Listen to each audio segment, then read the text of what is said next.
now. Yeah,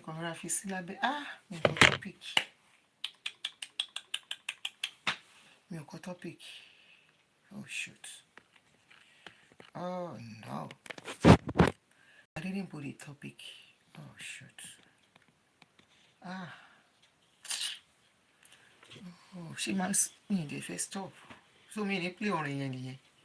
Because wọ́n jí phone, wọ́n jí page mi, wọ́n jí videos mi gbé láti jẹta. Mo yìí wà lórí ẹ̀.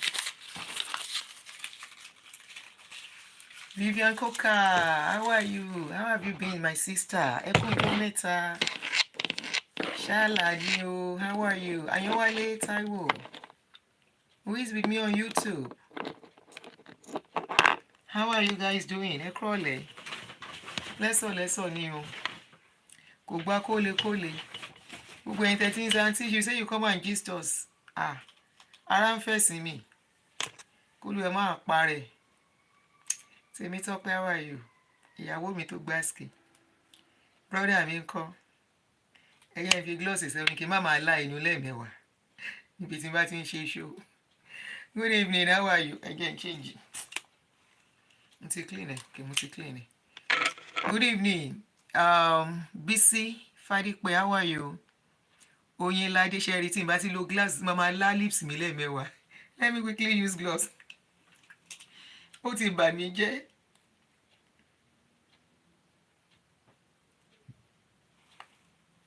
Mama lá lips mi lẹ́ẹ̀mẹ́wàá ni. Bí ṣe fi gloss sí yẹn náà kò ní kí n má là o. Níyẹn ti bà mí jẹ́ kí n má lá lips. So shall we, everybody? Good evening, good evening. I should log off and log back. It's late. It's late because I wanted to put that. I will put it when I'm done. Yeah, kids, how are you? Shall we, Krole, Abekale? What are you doing up at this time? 10 something. Okay, 10 something, Lewa. Good evening, good evening, good evening, guys. Babes Wind. Did I get the name right? No. My Facebook page is back. It's back.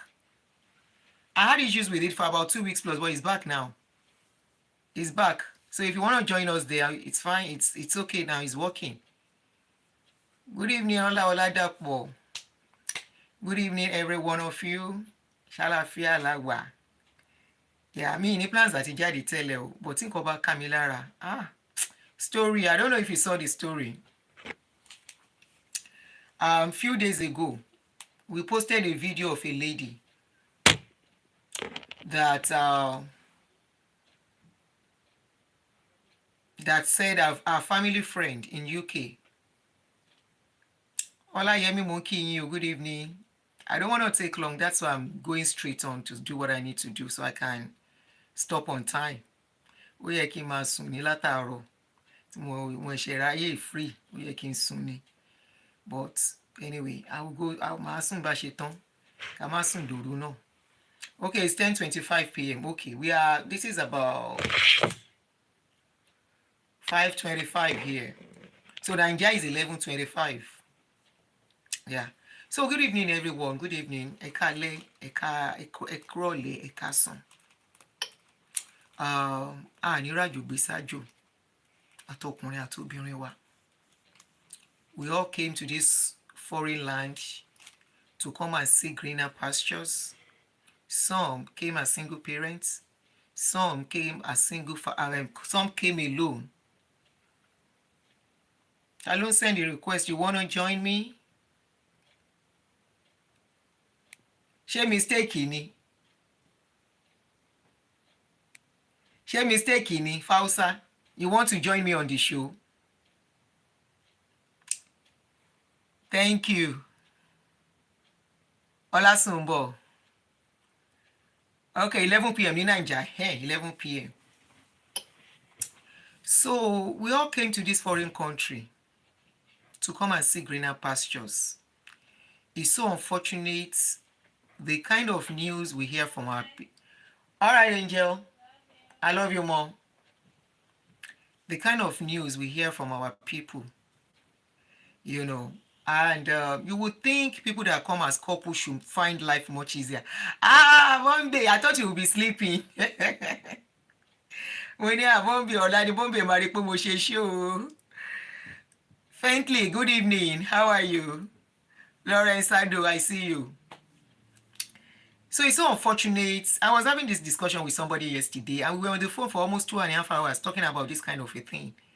How our people will find themselves in abroad, and when they get abroad, what they will be doing, you'll be like, were they enemy? Okay, it was a mistake. Me ò mind if you want to join. Ẹni tó bá fẹ́ join kó join, ká jọ ṣeré, ká jọ sọ̀rọ̀.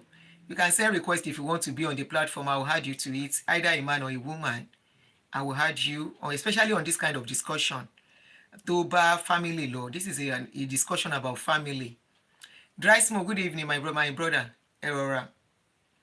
So we were discussing this thing like yesterday, and there was a video I brought out some days ago, less than 2 or 3 days ago, about a lady who said her neighbor, our family friend, that the man has 3 kids. He had issues with the wife, and the wife abandoned all the children for the man, and she left. And of course, the man couldn't cope because he has to pull jobs together to make sure he pay bills. And before you say Jack Robinson, the man came back from work one day and collapsed inside just last week, collapsed, and the children didn't even know that their father was gone. The children still were inside the room. It was a neighbor that called ambulance to let them know that something was wrong. And by the time they said they took him to the hospital, he was already gone. And I can bet it was true pressure, stress. We have heard of cases of, there was a particular woman too who collapsed because of stress at work. Not 1, not 2, not 3, that's even rampant. Especially people working in homes, in facilities, in hospitals. We know how they drive people here. They want you to work, and you, probably because of the money too, you keep taking extra hours. Please take it easy. Now, the pressure that would go into marriage can never be overemphasized. Even if you are not married, even if you are single, and you don't take time out for relaxation, time out to relax, to take it easy, you will burn out. Now, let's now take it to family. That's one case. There is another case of somebody that called me. This particular one called me, narrated what happened to him.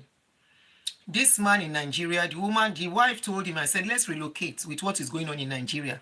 Let's go and give our children better life. And this guy said he sold everything that he has so that they can relocate. That the greatest mistake he made, he should have just come alone. And probably later, when the children are grown up, or maybe just keep them back in Nigeria. He said he regretted ever taking that step. So he said he sold all they had, and luckily for him, he has a house in Nigeria. He said that is the only thing he did not sell. The house is in Abuja. He said he purposely kept that house for a reason. And because he's paying mortgage on the house, and he just feel that house should just be there for his anti-rama. He wants to keep it for retirement, that anything can happen. He just kept that house in Nigeria. And at his place of work too, he did not resign totally.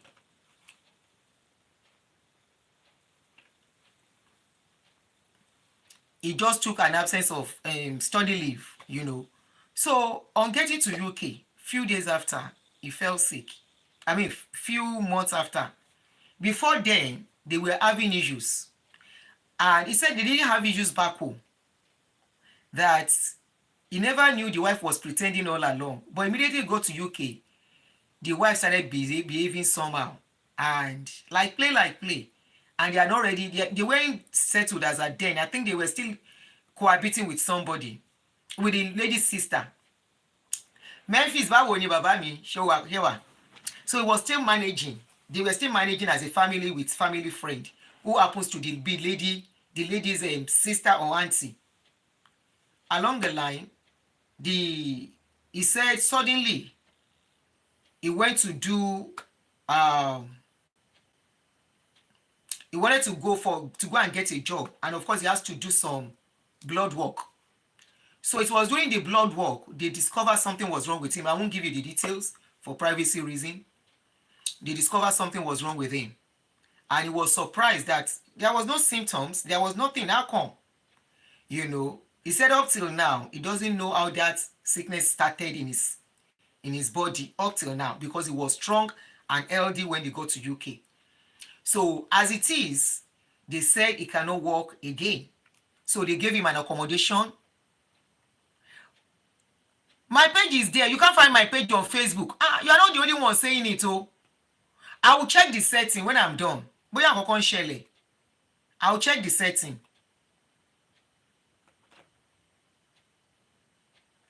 Thank you very much. Thank you very much. The feedback I'm getting on this our awareness thing, honestly, is so superb. I was on the phone with somebody for about close to an hour plus yesterday, and this woman was all about, Auntie Aduni, you don't know how much you have touched my life. So I'm getting good feedback, so let's just leave that for now. So this lady said along the line, it's showing on Facebook. Go and check again. It's on. People are with me here, but I will still check the setting. I don't know what is going on. They are taking my videos, claiming my copyrighting my videos. So I did some system to try and lock some things out. So I will recheck. But people I have people here. Please, if you are in Nigeria, let me know. I have people from America. I actually did my videos to America, UK, Germany, Canada, Ireland, Republic of Ireland, about 8 countries. So let me go on so that I won't forget what I'm saying. So this lady, this guy, as it is now, is with the government. Immediately the wife discovered that the guy is not okay. The lady changed the children's school and told him he doesn't want to see him again. And my question is, why will anybody want to wait till your command when you think somebody needs you? And that is when you think whatever they have done for you. That is one story. Now, this is a real true life story again on Kokoro Alate. I'm supposed to do this video in Yoruba because I want to pass a message to Oriyomi Hamzat. Edwo, ẹ lè bá mi tag Oriyomi Hamzat lórí video yìí. This particular issue is a case that happened and is still very, very fresh in Canada. I'm not judging in this case. I was able to get the full clip of that video, and I took my time this evening before coming out to really listen. Oh, ẹni tí pé. Ní mú fóònù yìí jáde láti jẹta. Took my time to really listen to what was going on. And I will play the video, the audio, so that we can all listen to it. And I want to suggest some things, and I hope Oriyomi Hamzat wọ́n á rí video yìí, because mi ò kọ́ wọn bó ṣe máa ṣe nǹkan tó fẹ́ ṣe. But because of the nature of this case, I saw the lady's parents, the man's parents. Àánú abiyamọ ṣe mí. Gbogbo abiyamọ tó ń wò mí, àní fọjọ́ alẹ́ dààmú. Àní fi ọjọ́ alẹ́ ká fara gbàròwẹ̀. Àní fi ọjọ́ alẹ́ ká fi sunkún àwọn ọmọ láṣẹ Èdùmàrè. So this is the picture of the parents of the man. This is the picture. You can see it on Kokoro Alate. I was able to screenshot it out. So the pictures are clear. This is the picture of the lady involved in the case. And reflection. Oh, this is the picture of the lady involved in the case. She's based in Canada with her husband. The story is that it was the husband. So if I'm playing it in Yoruba, you won't tell me to interpret again. The story is that it's the husband that took her to Canada. And as we are talking right now, the man is seriously down and in the hospital. Not only in the hospital, the family cannot get access to him again.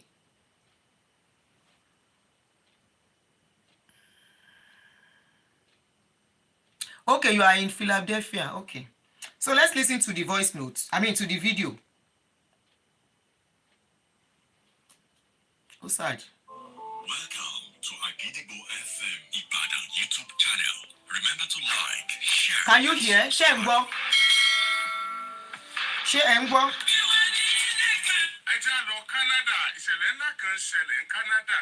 Share and go. Àbí kí n ṣe sí speaker.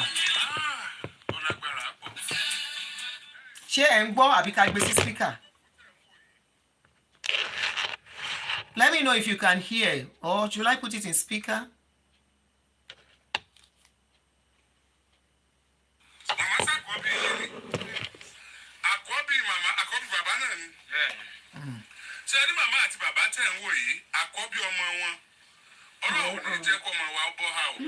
Àmín. Ọmọ wọn ló máa fẹ́ ìyàwó kan láti bí o náà bá gbéra wọn ó di Canada. Nígbà dé Canada lọ́rọ̀ bá yí dande o lọ́ bá di pé nǹkan ṣàbẹ̀yìn yọ. Àti London ni àwọn àbúrò ọkùnrin bọ̀dá yìí náà ti wá bá mi. Wọ́n dààmú gan ni o, ọkùnrin kan obìnrin kan báyìí. Ọkùnrin ni ngbòyà ó tún mọ́bìnrin kan lẹ́yìn tán dààmú púpọ̀ nípa ẹ̀gbọ́n wọn tó wà ní Canada tí wọ́n ló bọ́ ha. Ẹ ṣàlàyé fún mi lẹ́kùnrẹ́rẹ́ ẹgbẹ́rún sí máìkì yẹn dákun. Ẹ ọ̀rọ̀ láàrin ẹ̀gbọ́n wa Bọ̀dá Àríyọ̀ Amos Ọmọtọ́ṣọ ni àti ìyàwó wọn. Wọ́n ti lọ Canada ní 20. Ẹ jọ̀ọ́, please take notes. Amos Àríyọ̀ Ọmọtọ́ṣọ is the name of the man. Please, anybody in Canada, because definitely this man, anybody in Canada, the name is Amos Àríyọ̀ Ọmọtọ́ṣọ. 18. So before kan tó lọ yẹn issue ti ń ṣẹlẹ̀ láàrin àwọn àti ìyàwó wọn yẹn. Wọ́n ti máa oríṣiríṣi lẹ́tà náà ti kọ. Lẹ́tà tán dọ̀rùn yẹn, issue yẹn tún continue. Bọ̀dá máa ń complain nípa ìyàwó wọn. Kódà wọ́n kọ lẹ́tà sí church tán ti wed because Ìbàdàn bí náà ti wed. Ọmọ Òṣogbo ni ìyàwó yẹn. Sí pastor. Please, I will be pausing. Yorùbá ni fídíò yìí máa dùn ṣe fún mi. Yorùbá ni fídíò yìí máa dùn ṣe. Yorùbá ló máa dùn ṣe fún mi. Àbúrò ọkọ ló ń sọ̀rọ̀ yẹn. Ó ní 2018 ni wọ́n ti travel. Ó ní wọ́n dẹ̀ ti ń fa wàhálà pẹ̀lú ra wọn. They traveled since 2018. And before they traveled as couples, their marriage has been turbulent. And the husband is always complaining about the wife. Now the question is, nígbà tí ìyàwó ń complain, kí ni family ọkọ ṣe sí? I am not here to judge. We are looking at where the root of this case is coming from. Títorí àwọn ẹlòmíì tí wọ́n bá fẹ́ travel. Which province? We will need to, bóyá tá bá ń sọ gbogbo yẹn, wọ́n lè wá gbọ́ pé province wo ní Canada ni man yìí wà kó lè rí àánú káwọn èèyàn lè dìde sí ní Canada yẹn, because as it is, the wife has abandoned him in the hospital on the sick bed. Mi ò mọ nǹkan tó lè ṣe tó yẹn tó wá jẹ́ ìgbà tó wà nílẹ̀ẹ́lẹ̀ ló wá fìwé pé kóun tún lù mọ́lẹ̀ kóun gbàgbé ẹ̀ síbi tó wà kó kú síbẹ̀. And they have 3 kids together. Oh, where do you want Baptist Church? Oh, really? Yes, I'm on Facebook. Oh, yeah. There was a time. Once I communicate to our. Sorry, nípa ìyàwó. Kódà wọ́n complain, wọ́n kọ lẹ́tà sí church don't wed because Ìbàdàn bí not wed. Ọmọ Òṣogbo ni ìyàwó yẹn. Sí pastor tó wed wọn ní Baptist Church. Wọ́n rí reply. Oh, yeah. There was a time. Wọ́n complain to church. Wọ́n communicate to àwọn àbúrò wọn bó ṣe ń lọ everything. Ọjọ́ kan wọ́n wá dédé pè. That Sunday tó wà ní London yẹn mo lè gbé call lọ́jọ́ yẹn. After 3 hours wọ́n pè padà. ẹ̀gbọ́n ògbé ìyẹn bùdá àríyọ̀ ọjọ́ kìíní ọjọ́ kejì ọjọ́ kẹta a ní complain nípa ìyàwó wọn kódà wọ́n kọ lẹ́tà sí church tó ti wed because Ìbàdàn bí náà ti wed ọmọ Òṣogbo ni ìyàwó yẹn sí pásítọ̀ tó wed wọn ní Baptist church wọn ò rí reply ó wá yá there was a time wọ́n máa communicate àwọn àbúrò wọn bó ṣe ń lọ everything ọjọ́ kan wọ́n wá dédé pè bíi Sunday tó wà ní London yẹn wọn ò lè gbé kọ́ lọ́jọ́ yẹn after bíi 3 hours wọ́n pè padà ẹ̀gbọ́n ògbé ìyẹn bùdá àríyọ̀ ọjọ́ kìíní ọjọ́ kejì ọjọ́ kẹta àní ẹ̀gbọ́n òun ṣe wílé tó bá kọ̀ rí kọlu wọn máa pè wọ́n padà wọ́n á wá time pé ọjọ́ mẹ́ta ti lọ wọ́n ṣe wá pe ìyàwó nìyẹn because ìyàwó wọn yẹn náà wọn ò sí ní good time tẹ́lẹ̀ ó ti oríṣiríṣi ọ̀nà ló ti ń lépa àwọn kọ́ńfọ̀n tó kúrò ní Nàìjíríà àwọn ìsìláyìn kan tó yẹ pé assassin náà fi lé wọn kiri ní Nàìjíríà ẹ̀kọ́ àwọn tó travel lọ sí London.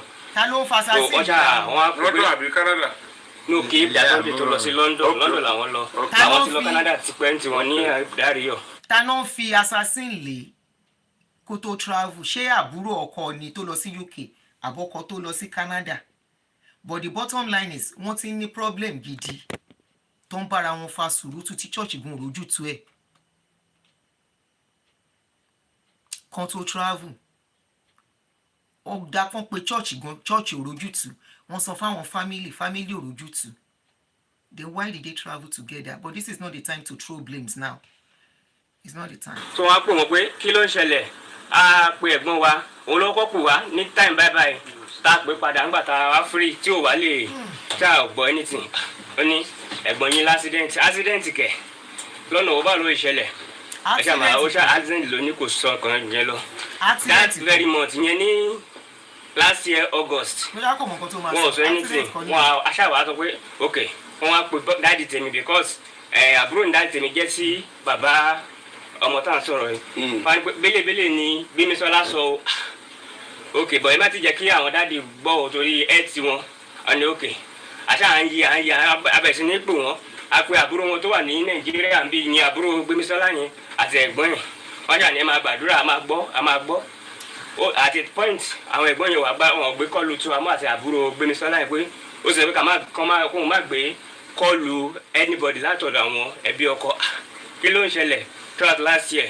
wọn ò jẹ́ ká gbọ́ anything okay àwa ní I wish you would come out. ẹ kò jẹ́ ká rí kí ni evidence gbòó accident at least ẹ ní mọ́tò accident ni àárí their pieces mọ́tò àbí ẹni picture pé anything ṣẹlẹ̀ kí ni medical report àárí nǹkan kan okay pẹ̀lú gbogbo nǹkan tó kọ̀ ti ń ṣẹlẹ̀ látijọ́ yìí there are so many letters sí ẹ̀gbọ́n ti kọ nípa threat to his life nípa oríṣiríṣi pé ìyàwó ń jáde atọ́kùn lọ fíjì tí ó dẹ̀ sí fíjì ní church ó ní woman kan tó ń tún kọ lẹ́tà nípa ẹ̀ pé Mrs. Balógun kan báyìí pé ẹni ẹ̀ ló mú wọn jáde kí leléyìí kí ni ìtumọ̀ eléyìí. ìyẹn ní Canada lọ́hùn so pé oríṣiríṣi ibi náà láti kọ lẹ́tà sí kí ló ń ṣẹlẹ̀ ó ṣàmú wọn lọ sí pé hospital. bóyá lè rẹ́ni tó máa mọ̀ wọ́n the number ẹ pè tẹ́ bá fẹ́ pè wọlé ẹ pè sórí 347 mi that one is available +1 347 261 5455.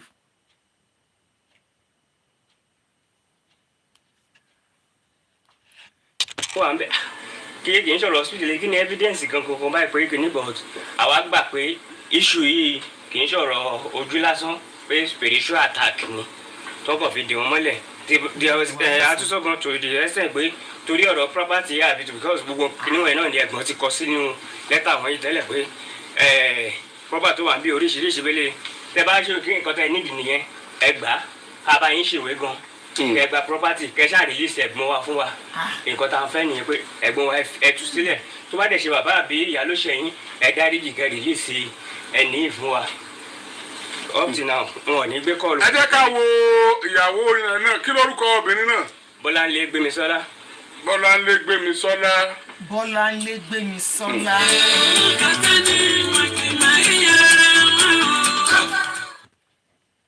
Bọ́láńlé Gbémisọ́lá. The picture is out. Ẹ jọ̀ọ́ gbogbo ẹni tó bá mọ lédì yẹn ẹ bá wa pẹ̀tù sí nínú.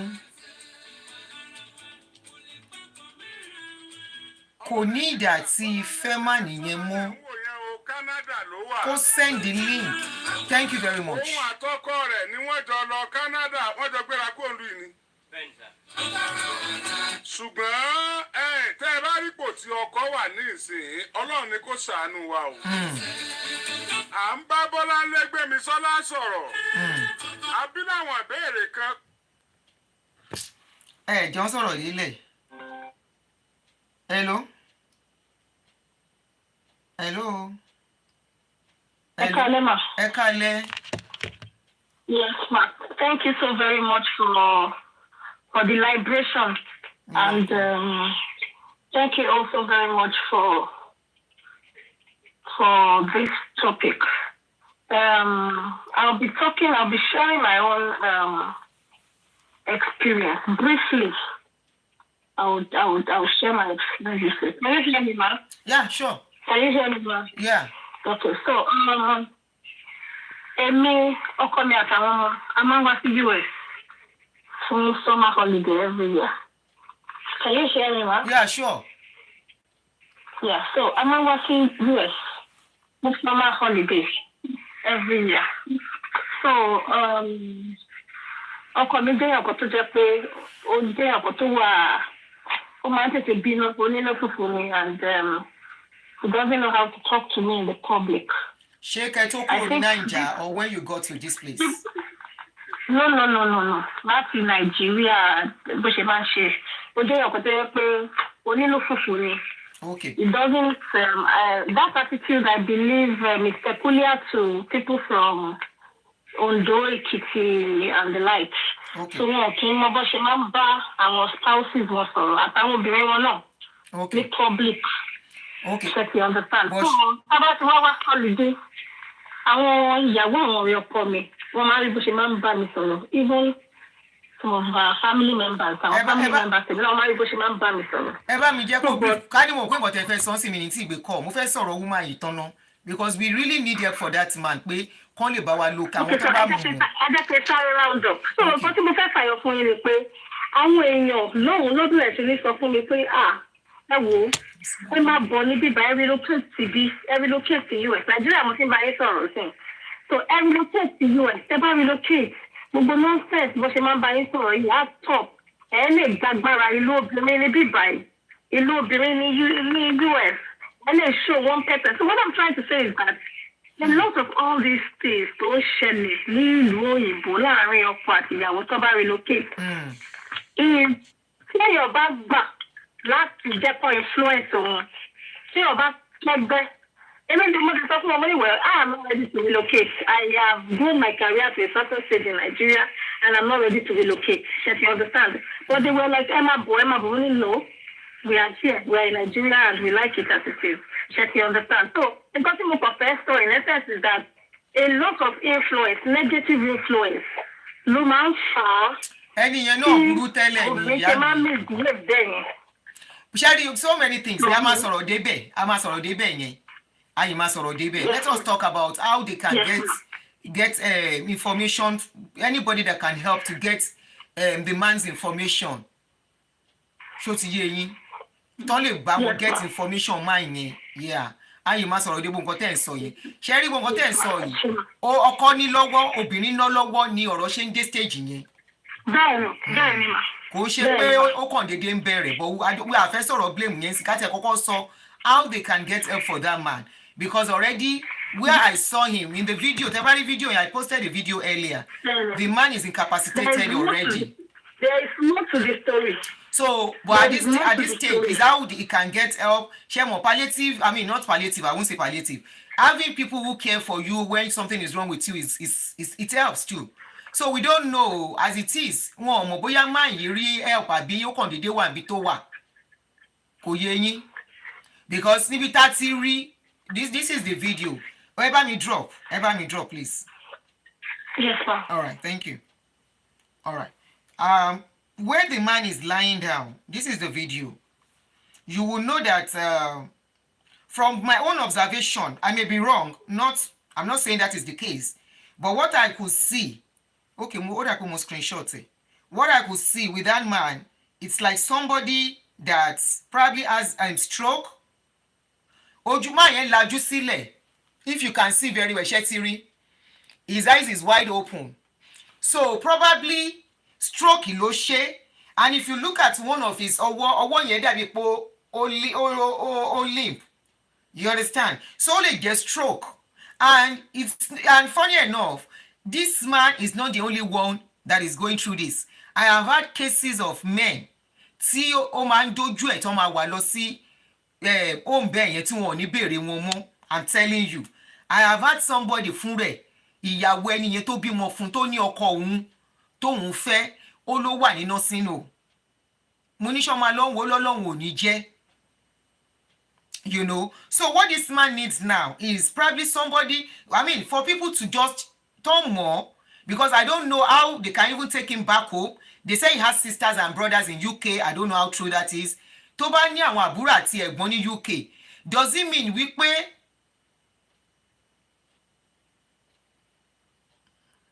I'm Murphy's ẹ má distract jèrè ẹ bá ń sọ àwọn kọ́mẹ̀ntì kó má distract. I thought you were being serious. You know, tó bá jẹ́ wípé the way he is, this is not coma. You think it is coma? Ṣé tó bá jẹ́ coma kò ní sí kíní life support lára ẹ̀ ni?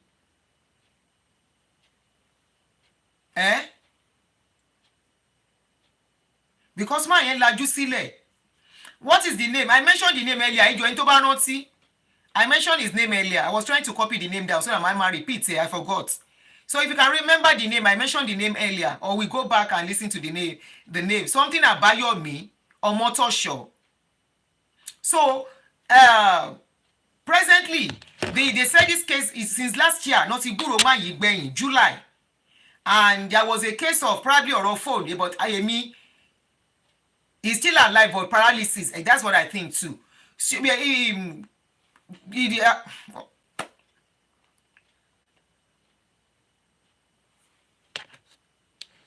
They said it since last year, July.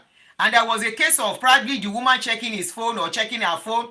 Honestly, to me, every woman does that. Most women do that. That shouldn't be a big deal. They be weak way, awa abandon arawa. Or probably the woman saw something. I'm not making excuses for the woman. I don't know her, and I will never support that kind of a thing. You don't deal with people when they are Ariyo. Thank you. Abayomi, Ariyo, Omotosho. Abi, they mentioned 3 names. Omotosho is there, Abayomi is there. And Abayomi, Shotiyeyin. So, but we just want to, orúkọ woman here is Abiso. Ẹ wo mi de ka comment yín mo, comment yín kó sí mi lórí. Amos Omotosho Ariyo, God bless you. Amos Omotosho Ariyo. What I think is wrong with this man, because one boya spiritual attack ni, and I was hearing Oriyomi Hamzat, Oriyomi Hamzat trying to kind of halẹ̀ mọ́ woman yẹn, ìhalẹ̀ ò lè ṣe ọ̀rọ̀ tó wà nílẹ̀ yìí. If that woman is the only one tó ní access sí woman bọ̀bọ̀ yìí, ẹ máa wá bẹ ṣe máa pẹ̀tù sí nínú ni. Ó lè má bá yín ṣe mọ́ o, ó lè má fẹ́ bá yín ṣe o, but ẹ wá bẹ ṣe máa pẹ̀tù sí nínú. Kò ṣe ní gbogbo spiritual attack tẹ́ ẹ̀ sọ yẹn kò dé abroad. It's not acceptable abroad. It's not recognized. I am sorry for my non-Yoruba speakers. So this issue is about a Yoruba person. So this is the best way I can do it to pass my message to the people involved. Le halẹ̀ mo níbi tọ́rọ̀ dé yìí. Lẹ́yìn wípé kẹ́ pẹ̀tù sí nínú, kó jẹ́ kí ẹ ní access, kẹ́ mọ bí tó wà. Kó mọ bí tó wà so that they can get help. Nǹkan tí mi feel nìyẹn o. Ẹ jẹ́ ká gbọ́ yòókù ohun kìíní yẹn náà. A ní kó bá wa sọ̀rọ̀ WhatsApp chat ló lò. Ṣùgbọ́n lẹ́yìn ìgbà táwa àti Bọ́láńlé Gbémisọ́lá jọ sọ̀rọ̀ dáadáa, a rí i pé àní ò sí. Wọ́n ní woman yẹn ti ń gbọ́dọ̀ ọkùnrin mi. I don't know how true that is. Ọmọ àwọn màmá yìí níbi tó bọ́ sí o. Ọlọ́run nìkan ẹ wo fọ́tò Bọ́láńlé Gbémisọ́lá dáadáa. Bọ́láńlé Gbémisọ́lá. Ẹ wò ó dáadáa, ọ̀nà túrì yìí o Bọ́láńlé Gbémisọ́lá sóun náà lélẹ́yìí òun náà lẹ̀ ń wò yìí o.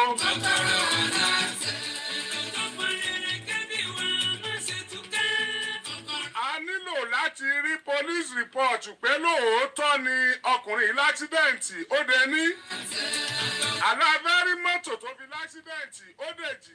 kò l'accident stroke ni or something different kò ń ṣe accident. ìlú òyìnbó ṣàyàtọ̀ sí nàìjíríà lóòótọ́ lóbìnrin ọkùnrin láksidẹ̀ǹtì ni àbíyàwó rẹ̀ dá gúnlẹ̀ bàbá rẹ̀ ò lè bá sọ̀rọ̀ mọ́ bẹ́ẹ̀ níyà rẹ̀ ò lè bá sọ̀rọ̀ mọ́ gbogbo ògbìyànjú wọn ti cut communication pẹ̀lú àwọn pẹ́rẹ́ǹtì ẹ̀ ayé ló wà ní ọ̀run ni a lè sọ ojoojúmọ́ ni màmá ń sunkún ojoojúmọ́ ni bàbá ń sunkún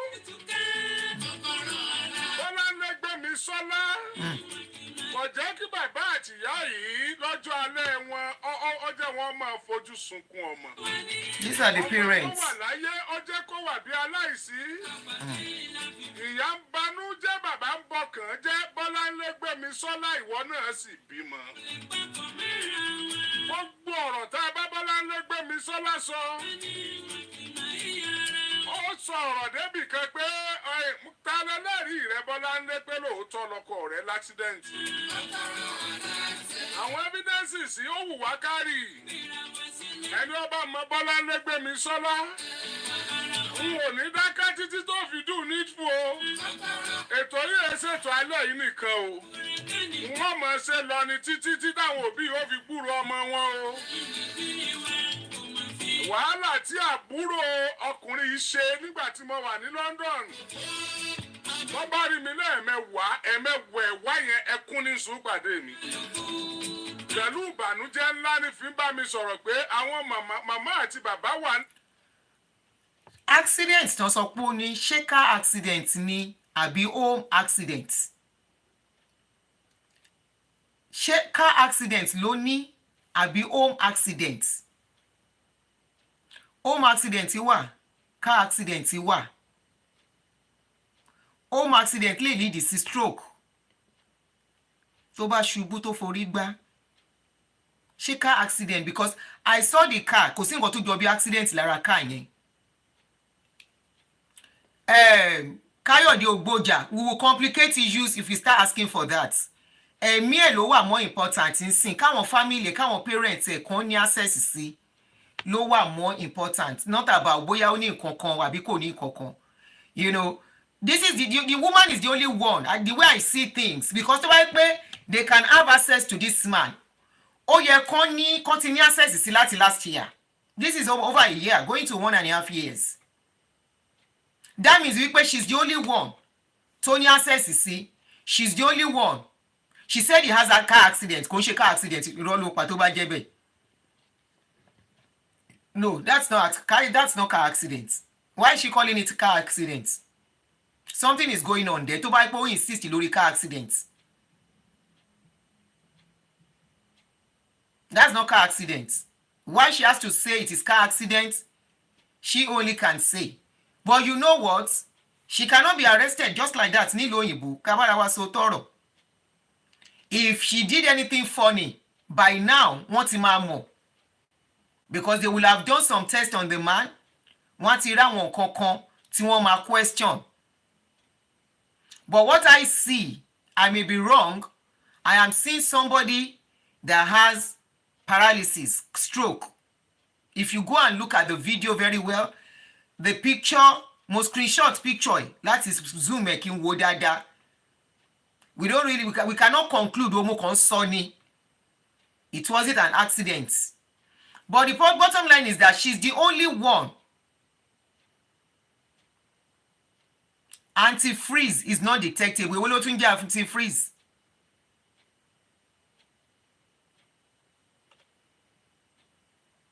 somebody said a friend of mine my husband passed earlier this year when driving and had an heart attack wow an aunt of a woman too who came back from Nigeria she just came back 3 weeks she went for 3 weeks holiday in Nigeria she came back that same week today ó kọ̀ bẹ̀rẹ̀ sí pull double ní ibi iṣẹ́ ló ti lọ.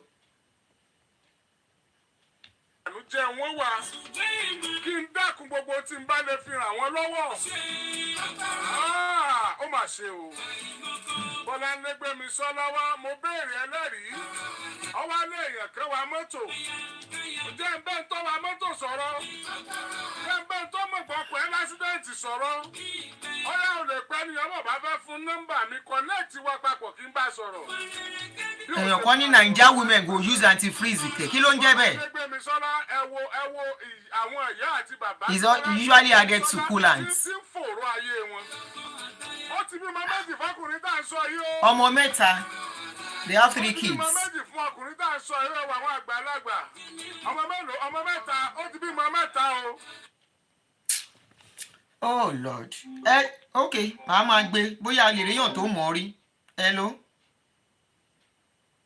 Ẹ jọ gbogbo ẹ̀yin tẹ́ bá ń gbé Canada ṣé mọ àwọn ojú tá gbé síta yẹn. Hello.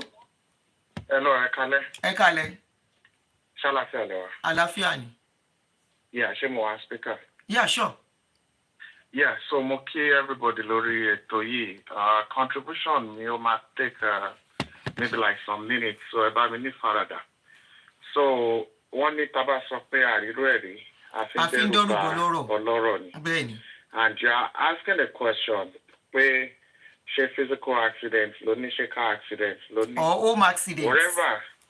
Yeah? Mo ní àbí home accident wọ́n ló ní car accident ni. Àwọn tó. Okay. So èmi máa sọ fún yín categorically spiritual accident ó ní ọ̀gbẹ́ni ẹni and anything tó bá ṣẹlẹ̀ ṣẹ̀dá láyé yìí if it had not happened in the spiritual it won't come up in the physical and if that guy is allowed to talk ó máa sọ tẹnu ẹ̀ but position tó fẹ́ fi sí òun ni wọ́n fi sí yẹn kó má lè whether sọ̀rọ̀ we like mọ́. it or not. So ibi tó dẹ̀ ti ń bẹ̀rẹ̀ ẹ jẹ́ kí n yànnà náà bó ṣe wà ní ọkùnrin ló wà ní obìnrin and I'll put in my personal experience with it which I think I've shared a bit of it with you. First caller alákọ̀ọ́kọ́ yẹn ó sọ ó ní wípé wọ́n advice òun pé báyìí náà ṣe máa ń discipline ọkùnrin báyìí náà ṣe máa ń ṣe. Ṣẹ́rí abroad also empower obìnrin. Bẹ́ẹ̀ni. Especially tó bá jẹ́ obìnrin tó ti ní ojú kòkòrò láti tó dẹ̀ wọnú system. Tíyá ọkọ dẹ̀ tún ti ṣẹ́ náà kì í ṣe ojú kòkòrò nìkan ò tọ́kọ ti ṣẹ́ láti Nàìjà. Mo náà ní tọ́kọ tún ti ṣẹ́ láti Nàìjà. Ó ṣe ń tó lójú kòkòrò nìkan. Láti Nàìjà tó ní wọ́n fi assassin lé kiri wọ́n fi kíní lé kiri ṣẹ́ ń gbọ́. So ara spiritual problem and psychological problem tó ti create sílẹ̀ fún nìyẹn so that à ń gbọ́ pé wọ́n lé ní àárí àwọn tó ń lé so those. No òun kọ́ náà ń lé wọ́n ní àbúrò ẹ̀ tó wà ní UK ni kì í ṣe òun. Kí lẹ sọ. Kò ń ṣe òun náà ń lé àbúrò ẹ̀ tó wà ní UK náà ń lé. ẹ ṣáà ní sọ̀rọ̀ fún mi.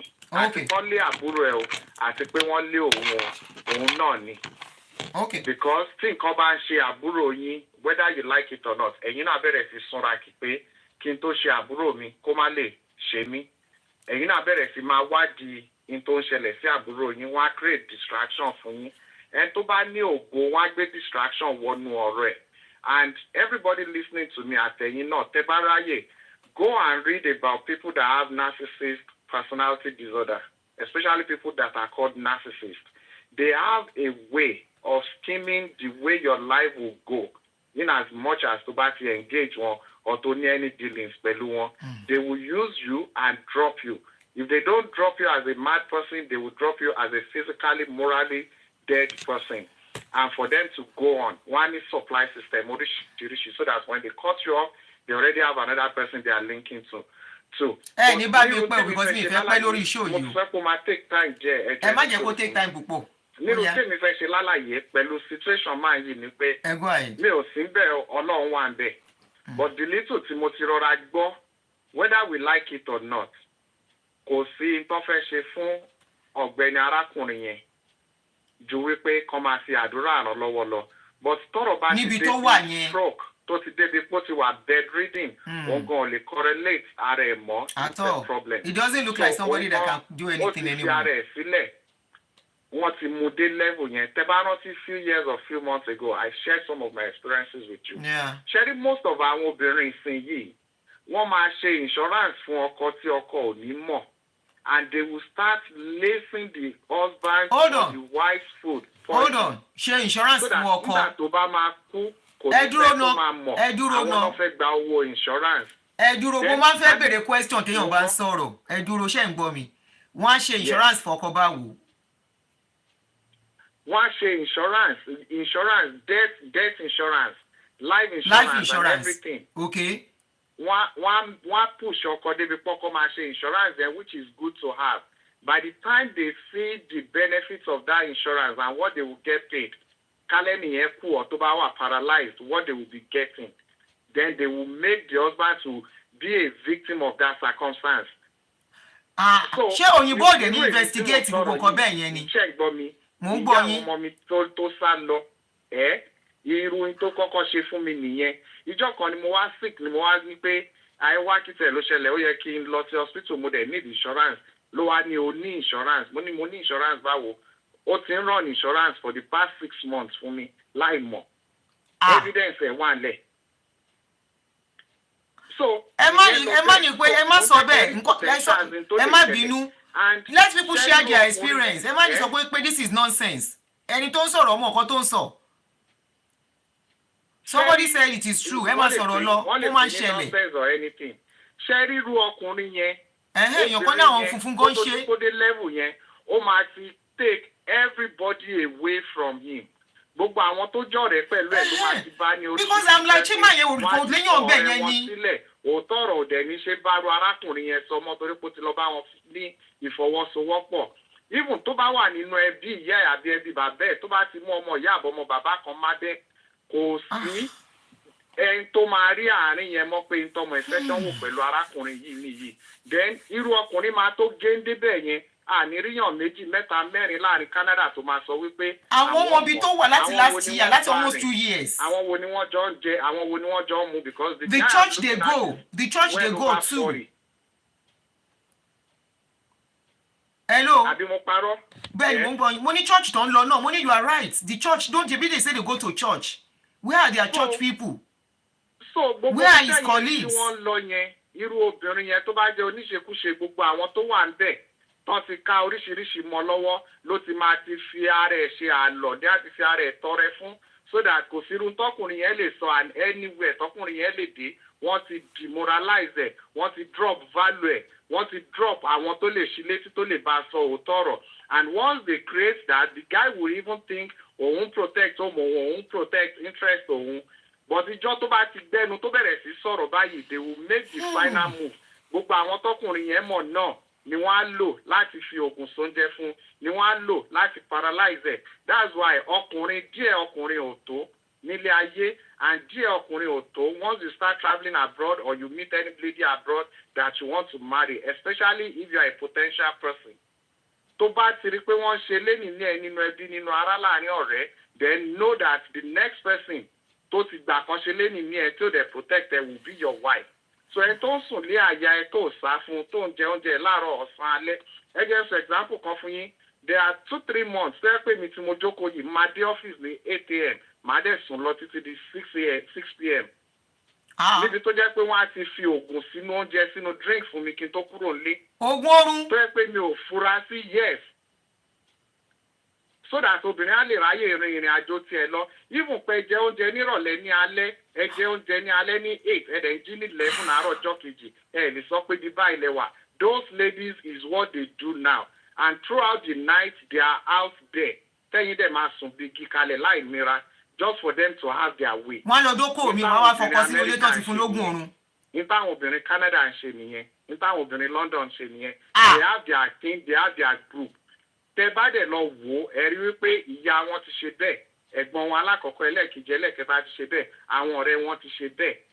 And I will tell you categorically, even if you want voice messages of their mother, the daughters, I can still send it to you. So irun tó ṣẹlẹ̀ sí arákùnrin yẹn is something that could have happened to me. So ẹ pé wọ́n á ti cut gbogbo ọ̀rẹ́ ẹbí ara kúrò ní ara ẹ̀. Tí ọkùnrin yẹn ti sọ fún arábìnrin yẹn nípa ẹbí ẹ̀, nípa bàbá àti ìyá ẹ̀, òun náà ni a ti mọ̀ pé okay this is their weakness ibi tó ń lè gbà wọlé sí wọn lára yìí so a ti ṣe tí wọn mọ́ṣẹ́ kì í ṣe ojú lásán náà fi ń ṣe kinní yìí I'm telling you tẹ bá fẹ́ in tí àwọn àǹfà máa ṣe lóríṣiríṣi fún wọn tó jẹ́ pé in tó máa ṣe síbẹ̀ ni pé kán máa fi sí oúnjẹ kán máa fi sí mímu so that nobody will see them as the darkness that exists. ìkúnlẹ̀ àbíamọ tó dẹ̀ bímọ tiwọn náà. ìmọ́lẹ̀ meanwhile they are the darkness so kò síbi tẹ́ lè gbàdúrà dé you will always see them as the light and not the darkness but tẹ bá ń ká iṣẹ́ bí yẹn mọ́ wọn lọ́wọ́ lẹ máa rí pé darkness ni wọ́n. so what I'm saying now in essence is even hospital tí àwé yẹn wà they are public records. If you put his name on search records or anything, any Facebook account, any mo ti wo Facebook account kí n tó bọ́ta mi ò rí. Communicate with pẹ̀lú on a daily basis. mo ti wo Facebook mi ò rí. Ìjàbọ̀dé pẹ̀lú ìyàwó ńkọ́ lè gbọ́ nǹkan kan mọ́. bóyá ó ti delete Facebook account ẹ̀ mo ti check Facebook I didn't see anything like his name yeah I tried. ọmọ máa ní kò kó má kú èèyàn kan mọ́. exactly. but tó bá ti di stage wípé kò kú èèyàn kan mọ́ a jẹ́ pé gbogbo àwọn tó lè kú mọ́ ńkọ́ ìyàwó yẹn ti fi ara ẹ̀ ṣàlọ̀ fún wọn nìyẹn tó dẹ̀ jẹ́ pé ẹni tó bá ti sùn láyà obìnrin ìmùlẹ̀ ni wọn ò ní padà wá tú àṣírí ìyàwó fún ọkọ and from what they are saying now we can tell this woman is promiscuous so ẹ ń sọ pé kó lọ mú picture bí tó ti ní accident wá èmi tí mo bá yín sọ̀rọ̀ mo wà ní ICU for 2 days ìyá àwọn ọmọ mi ìyá ẹ̀ wọ́n mọ̀ pé mo wà ní ICU wọn ò pe ẹbí mi kankan láti sọ pé ó wà ní ICU mo dẹ̀ pè mo ní ẹ wá so ká ní mo dákẹ́ ẹ pé yá ni ẹ pé bàbá mi then ọ̀rọ̀ yìí ò ní lọ bẹ́ẹ̀ mú láti tú àṣírí yín so irú ẹ̀ náà ni irú intanri tó ń jẹyọ nínú ìgbésí ayé bọ́ọ̀ yìí tó bá ti ké síta àìfẹsọ̀ kébò sí mi ò rẹ́ni bá jó tó bá ní ọ̀rọ̀ àkọ́kọ́ ké síta séèyàn 2 mẹ́ta létí tí ò fi ṣe pé nǹkan báyìí ń ṣe mí ṣé ń gbọ́ ẹ má dé nǹkan mọ́ra ẹ̀yin ọkùnrin o.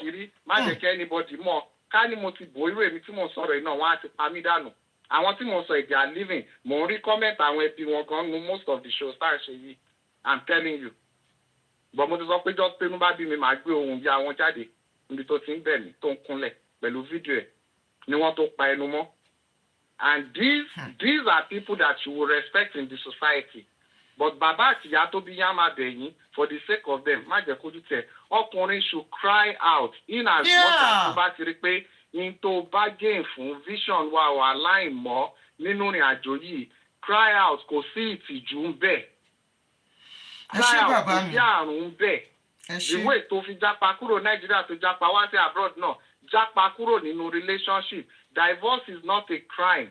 Living alone, not having a wife or children is not a crime. Àwa la relate emphasis more. So, gbogbo kini yìí, there are things that can be avoided. But tọkùnrin bá ti ń jẹun jù tí ò ṣọ́ra níbi jíjẹ yẹn. Ṣé ń gbọ́ mi? Ibẹ̀ ni wọ́n ti kọ́kọ́ wí. Ṣé ọkùnrin ò wá ní jẹun nílé? Cream, èmi tí mo bá yín sọ̀rọ̀ ẹ́, ó dé. My darling brother, ẹ má jà dẹ́rùbà wọn tán níyàwó nílé. Mi ò lo cream yẹn mọ́. Ẹ má jà dẹ́rùbà àwọn tó níyàwó lé ẹ jọ̀ọ́ ẹ jẹ́ ká stop nbí ká má. no ẹni sùúrù mo padà lọ ra cream sínú mọ́tò ni tí mò ń lò tó jẹ́ pé gbà yẹn lára mi ṣẹ̀ wá ń wálẹ̀ so even cream tó ń lò nulẹ̀ tẹ́ẹ̀jọ lò in tó yẹ kẹjọ máa jẹ tẹ́ẹ̀jọ jẹ tí wọn nìkan dá jẹ tó dẹ̀ fura then there is problem. I know what I'm talking about so kò síbi tẹ́lẹ̀ sọ lọ sí sọ́bọ̀ sí. Whether you like it or not, wọ́n ti get irúbọ ẹ̀yẹ àfi tí Ọlọ́run bá kàn mú kúrò lórí àpò. Àǹtẹ̀ tó lè ní èèyàn wà in that condition ní Canada ẹ wá fẹ́ gbé kúrò ẹ̀ẹ́dẹ̀gbọ́n kankan ní ẹnu ìyàwó ẹ̀ wọ́n á ti ṣe lọ́fun náà. ìyàwó yẹn gan tiẹ̀ bó ṣe wà yẹn tó bá jẹ́ pé ìyàwó ní power ló ní power of attorney kò sí nǹkan tẹ́nibọ̀dì lè ṣe she still in charge. òun náà so in tí mo sọ ó yẹ kó pẹ̀tù sí nínú ni ó máa pẹ̀tù sí nínú ni débi wípé wọ́n mú wálẹ̀ ṣàwa fẹ́ bẹ́ẹ̀ ni gẹ́gẹ́ bí abiyamọ àwa fẹ́ bẹ́ẹ̀ ni. ta lẹ fẹ́ bẹ́ẹ̀. ìyàwó ni. àbí pé kí lẹ fẹ́ gbà lọ́wọ́ ẹ̀. àgbà kankan pé kó jẹ́ kó bọ́n ṣe máa bá àbí kí la. ṣẹ́rí eré tán lè sá tó bá mọ ibi tí àdúrà ti ń gbà eré tán lè sá ni wípé tí ò bá jáwọ́ kó jásẹ̀ ojú àpá kò lè dàbí ojú ara èèyàn tó ń dìde bọ̀ láti inú stroke kò lè dàbí ẹni tó rìn tó ń pé lójoojúmọ́ o. Things do happen. Èèyàn lè ní stroke ordinarily láì jẹ́ pé wọ́n ta sí. but from gbogbo oru tá à ń gbọ́ ẹ̀ tó jẹ́ pé kì í ṣe ìyàwó ló ké lọ bá ẹbí ló ké lọ bá don't be scared, there are good women out there, there are good men out there. ṣe tí mo sọ yé yín fẹ́ páwọn èèyàn ló ń ké jáde ajẹ́pọ̀ ti ṣe bó ṣe fẹ́ ṣe because kí ló kan bàbá àtìyá mọ́ Bible gan sọ ó ní fún ìdí èyí obìnrin á fi lé bàbá àtìyẹ́ sílẹ̀ fún ìdí èyí náà ọkùnrin á fi lé bàbá àtìyẹ́ sílẹ̀ wọ́n á di ẹyọ kan. So they should not bother about the man. Come on, bother and pa bọ̀bọ̀ yẹn mọ́. I would say tọ́ máa bother and pa ẹ̀ àdúrà ni back to sender tó bá jẹ́ pàtọ́wọ́ ẹ̀ ni kó padà kó forí ẹ̀ gbé and the back to sender may not be a one day thing. ṣe tí mo sọ yẹn yín ṣé irú obìnrin yìí bóyá ara wọn tó ń mọ̀ rí pé arákùnrin yẹn fẹ́ kú òun ni pé a kàn gbé ẹrù ẹ̀ póun lọ Nàìjà in tó ṣẹlẹ̀ sí mi mo sọ yìí àbí póun lọ wo àwọn ẹbí òun kan so that by the time tó bá máa débẹ̀ wọ́n á expect pọ́kùnrin yẹn ti kú sílẹ̀ wọ́n á wá sọ pé ó yẹ kó bá àwọn travel ó ń bọ̀ lẹ́yìn ni àní wọ́n tún ra ticket travel tèmi wọ́n tún ṣe fídíò sílẹ̀ táwọn ọmọ fi ṣe daddy we will miss you daddy we will miss you fẹ́ pé lẹ́yìn tán lọ́tán ni mo wá rí so káléyàn kú wọ́n á ní àárá dẹ̀ ti sọ̀rọ̀ fáwọn ọmọ ẹ̀ bó dẹ̀ ṣe máa ń ṣe nìyẹn ó máa ń bọ̀ lẹ́yìn àwọn. ṣé sórí yóò bẹ̀rẹ̀ àbí sórí Mohbad báyìí. gbogbo ẹ̀sìn wọn máa gbé jáde so yín tó ń ṣẹlẹ̀ tírò èmi ti escape from me tí ìyá tó bí mi bá ń gbọ́ àbáwọn tó bá mọ situation yẹn wọ́n á mẹ́rin tó ń bá yín sọ̀rọ̀. wàá gbé kọ́ yín o sínétọ̀ tó ń pè yẹn jẹ́ ká ṣe tán. mo ń gbọ́ yẹn máa sọ̀rọ̀ yín. wọ́n bá mi tètè round up síra mi ní pẹ́ kúrò nídìí fún. wọ́n yẹn bá máa kúrò nulẹ̀ gbogbo oúnjẹ tẹ nílẹ̀ gbọ́dọ̀ kó dànù because gbogbo oúnjẹ yẹn náà ti máa fi oògùn sí náà ti máa lé pẹ̀lú poison ẹ̀ ń jáde nulẹ̀ báyìí ẹ̀ bá wọn gbé. ní rírú ẹ̀ bàbá mi ní rírú ẹ̀. wọn ló ti fọwọ́ rẹ̀ ṣe rẹ̀ wọn ò ní mọ̀ pé nǹkan ti ṣe sílẹ̀ ni pé àti páwọn lọ àti páwọn lọ á ṣàfọwọ́ rẹ̀ ṣe rẹ̀. wọn ò ní gbé oúnjẹ sílẹ̀ káwọn ọmọ bá mi jẹ oúnjẹ báyìí ànàpá fẹ́ kú ni báwọn ọmọ ṣe lè jẹ oúnjẹ pẹ̀lú mi. so bẹ́ẹ̀ ni àwọn obìnrin ṣe rí ní Maryland yẹn ní Chicago ní California everywhere ní America. kì í ṣe gbogbo obìnrin o ẹ máa yànnàná ẹ láwọn kan kì í ṣe gbogbo obìnrin làwa yìí náà ẹ láwọn kan Ọlọ́run ò ní jẹ́ káwa rí inú ọkàrí ká nírú ọkàn bẹ́ẹ̀ yẹn láṣẹ Èdùmàrè kí ló lè tó yẹn. àwọn tá à ń sọ yìí àwọn tó ń lead church ni o wọ́n á ti church kan move sínú mi táṣìírí wọ́n bá ti kú tún church kan wọ́n á tún bọ́ sí another church wọ́n láwọn làwọn lead choir àwọn làwọn lead ele mo mọ tí mo sọ. èèyàn kan ní orí social media èèyàn kan ní tó bá dáwọn ẹ̀rá NSSPD wọ́n ní kẹ́ má fẹ́ wọn o mo ní kí ló dé. àwọn kan kì í ṣe MFM nìkan. no kò ṣe MFM NSSPD jẹrìí churches yẹn làwọn ẹni bí yẹn ni gbogbo wọn lọ sá sísìn so kó ń lọ múyàwó gan church àwọn tó ń wá ẹni tí wọ́n bá tiẹ̀ jẹ́ tí wọ́n ti heal tó ń wá ẹni tí wọ́n transfer aggression lé lórí òní because àwọn náà fẹ́ dá kọ́ ilé 500,000 wọ́n fẹ́ dá gbélé 500,000 bẹ́gbọ́n wọn ṣe pa ọkọ àwọn náà fẹ́ pọkọ tiwọn láti rówó insurance bí àwọn ṣe kọkọ àwọn náà fẹ́ kọ ọkọ láti lè máa gba $500 tẹ́ bá gba $500 àwọn ọkọ lẹ ń ju òkò yìí fún o èló nìyẹn jẹ́ so ẹni tó bá jókòó sí ọ́fíìsì ó padà ríro owó bẹ́ẹ̀ yẹn mọ́ so that's it. so gbogbo àmà níbẹ̀ léṣu èèyàn dèkòdòwò pọ̀ kẹ́. bí orí kìíní yìí wọ́n contribute sí tó ń ṣe bọ́ ìyẹn because kò lè wá ń bẹ̀ kó má sí ọ̀rẹ́ kan tó máa kó láti sọ wípé àwọn ẹbí ẹ̀ ń kọ́ kí la fẹ́ ṣe sọ̀rọ̀ ẹ̀ báyìí sọ̀rọ̀ mi yé yín. ó yé mi èmi náà wò pé ṣé kò wá sí anybody ní tó mọ̀ rí. ni wọ́n á máa wò pé kí ló ṣe fún ọmọ àwọn ó ti ṣe tó fẹ́ ṣe fọ́mọ yín kó tó di pé ẹrẹ́nu béèrè. ó dà bàbá mi ẹ ti fẹ́ lo 20 minutes ẹ jọ kí lè tètè ṣe. àbí àbúrò ẹ̀ tó ń jẹ́ kíyàwó ẹ̀ mọ̀ ó sì ń waste time ara ẹni because nínú risk tó ní pẹ̀lú àwọn family àbáwọn òbí ẹ̀ yẹn ibẹ̀ ni wọ́n á ti lo advantage yẹn pé àṣẹ báyìí ló mọ wọ́n á kọ̀ ní bàbá tẹ kọ̀ ní ìyá tẹ bàbá ìyá sọ wọ́n á máa sọ fún ẹ pé ní bárù wọn dòwò irú gbàtẹ ni wọ́n lé àbúrò ẹ̀ kiri àwọn náà máa set àwọn èèyàn kọ́ lọ attack ẹ̀ kọ́ lọ ṣe lè kọ́ lọ ṣe ẹ̀ àtibọ̀ ìyẹn bá ń sọ̀rọ̀ nǹkan wọ́n á ló ní mental so that kò tẹ́ntì afẹ́ gbọ́rọ̀ ẹnu ẹ̀ tó bá dẹ̀ ti lóní mẹ́ńtà kó déwájú ti yín gan kó máa rojọ́ ẹ̀ wò pọ́n ti lóní mẹ́ńtà. bẹ́ẹ̀ni ọ̀nkú ẹ jẹ́ ká ọ̀nkú mi ẹ jẹ́ ká gbọ́kànlẹ̀ ẹlòmíì káwọn ẹlòmíì náà lè pè wọlé. ó wà níbi iṣẹ́ for 4-5 years. ṣẹ́gbọ́ ibo wa ni mẹ́ńtà ti ń affected. ẹ jẹ́ kẹ́lòmíì pè wọlé ṣègùn àwọn èèyàn ń pè mí gan fúnra ẹ̀ fún alẹ́ tètè ẹ ṣeun. ọkùnrin ni kó má dúró láàbọ̀ díẹ̀ ọkùnrin ò tó. díẹ̀ ọkùnrin ò tó. tó ní àṣàmú wá kọ̀ tẹ́ off oníkọ̀tì mọ̀. ta ló sọ bẹ́ẹ̀ níbo ló ti ní kọ́kọ́tì yẹn off níbo ni. tó ní àṣàmú kan tó wà lórí kinní tó ń sọ cutting off ọmọ ẹran. ẹ má bu àwọn follower mi náà àwọn náà fẹ́ pè wọlé ló máa jẹ́ brother mi bínú o wọ́n bínú I will call you as a calling okay ẹ bá ṣe pè wọlé máa pè yín à ń bẹ̀bẹ̀ ni o Bọ́láńlé Gbémisọ́lá máa sá. yà ẹ kú ètò ma. yes sir. yà ṣẹ́rí wọ́n bá ní ṣó ṣe é rí tó bá ní kò ṣe é rí wọn ni kò dákẹ́.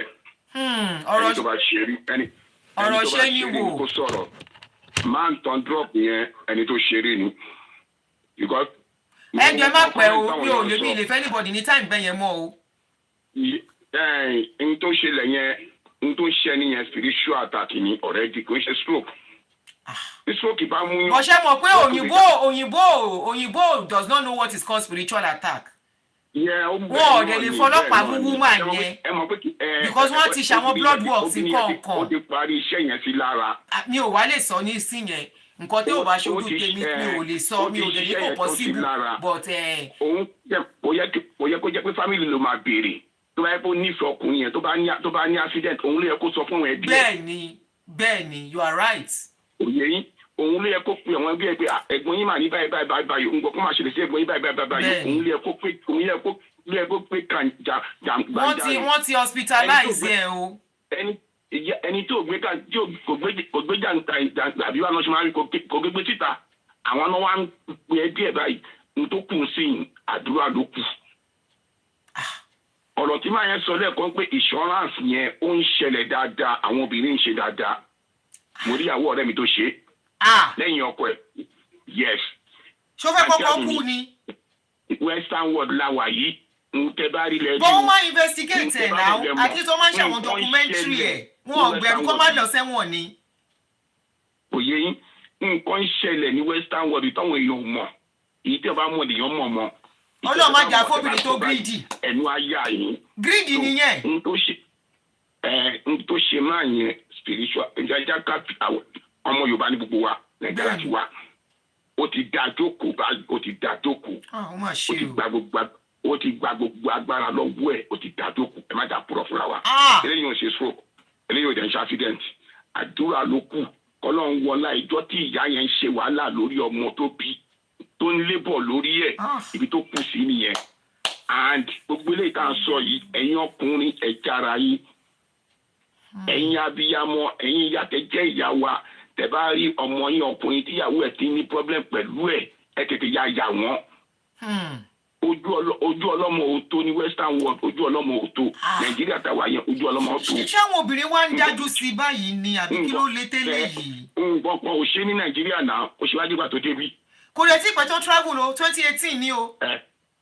wọ́n ti parí iṣẹ́ wọn ti lára nìyẹn ẹ má jẹ́ ká purọ́ fúnra wa àwọn gbogbo akọ́pá a lè sùn síbi kan náà ká kọrí síbi kan náà àwọn ẹbí kọ́ ló yẹ kó máa lé ọmọ wọn òun ló yẹ kó kéde síta. bẹ́ẹ̀ ni pàjáwìrì bẹ́ẹ̀ ni you are right. mi ò lè sọ ju yẹn lọ ẹ kó ètò náà. ẹ jẹ́ kó rẹ̀ mí o Bọ́láńlé Gbémisọ́lá please I will appreciate you will be protected if you can call me please mo fi kúnlẹ̀ abiyamọ bẹ́ẹ̀. Remember you have children too. What goes round comes around. Gbogbo nǹkan yóò tí wọ́n wù tí ọmọkùnrin yóò bá ṣe fún ẹ tó lè jẹ́ kó dé stage yìí. Ro ọjọ́ kan tó dẹ̀ kọjá ọjọ́ kan tẹ́jọ́ súnrọ́kọ àtìyàwó. Ro ọjọ́ kan pé ẹlẹ́ran ara. Ro ọjọ́ kan pé it could be you because anybody ló lè wà condition tí máa yí wá o. Tẹni tó dẹ̀ dé. Ìyá mi tó bá yẹ pé òun wo ṣó yìí àwọn tó bá mú ẹ tó bá ṣí ẹ dí ọ̀dọ̀ ẹ máa ń sọ àwọn sítórì kan fún ẹ tó máa jẹ́ kó yọ̀wọ́ kó jẹ́ káwọn fámìlì ẹ ní access sí tó o bá fẹ́ mọ́ is okay.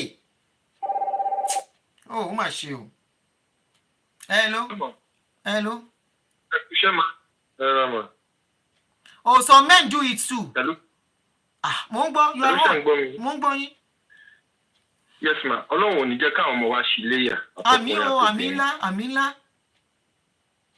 kì í ṣe ọkùnrin nìkan kì í ṣe obìnrin nìkan ló ń ṣèkà fúnra wọn bóyá Nàìjíríà ni àbí ní abroad sọ̀rọ̀ mi yé yín. ó yé mi bàbá mi. bóyá ọkọ àbíyàwó ní nǹkan bá ṣẹlẹ̀ sí of that magnitude naturally àwọn òbí ẹ̀ àwọn ẹbí ẹ̀ gbọ́dọ̀ mọ̀ either you are in good terms or you are in bad terms. kẹ́tì ẹ̀ má sọ̀rọ̀ mọ́ wáyé pé wọ́n nípasẹ̀ pé mú kọ́ mo gbọ́ pé lágbájá rẹ̀ òjá ni mo ní kí n pè yín sí mà o. tábà ń jàbí ká púpọ̀. tí ẹ bá ti lè pè wọ́n láti last year a simple message will have informed them. kí ló dé tí ò lè pè wọ́n àwọn tó bímọ fún ni. kí ló dé tí ò inform wọn. now a máa ń sọ̀rọ̀ bí. we are not Georgina kí ló dé tó tẹ máa ṣe báyìí who is Georgina ṣáájú ọ̀jẹ̀ ń sìn ni. ẹgbẹ́ ni wọ́n bẹ̀bẹ̀ pé kó ro takulẹ̀ àbí amọ̀.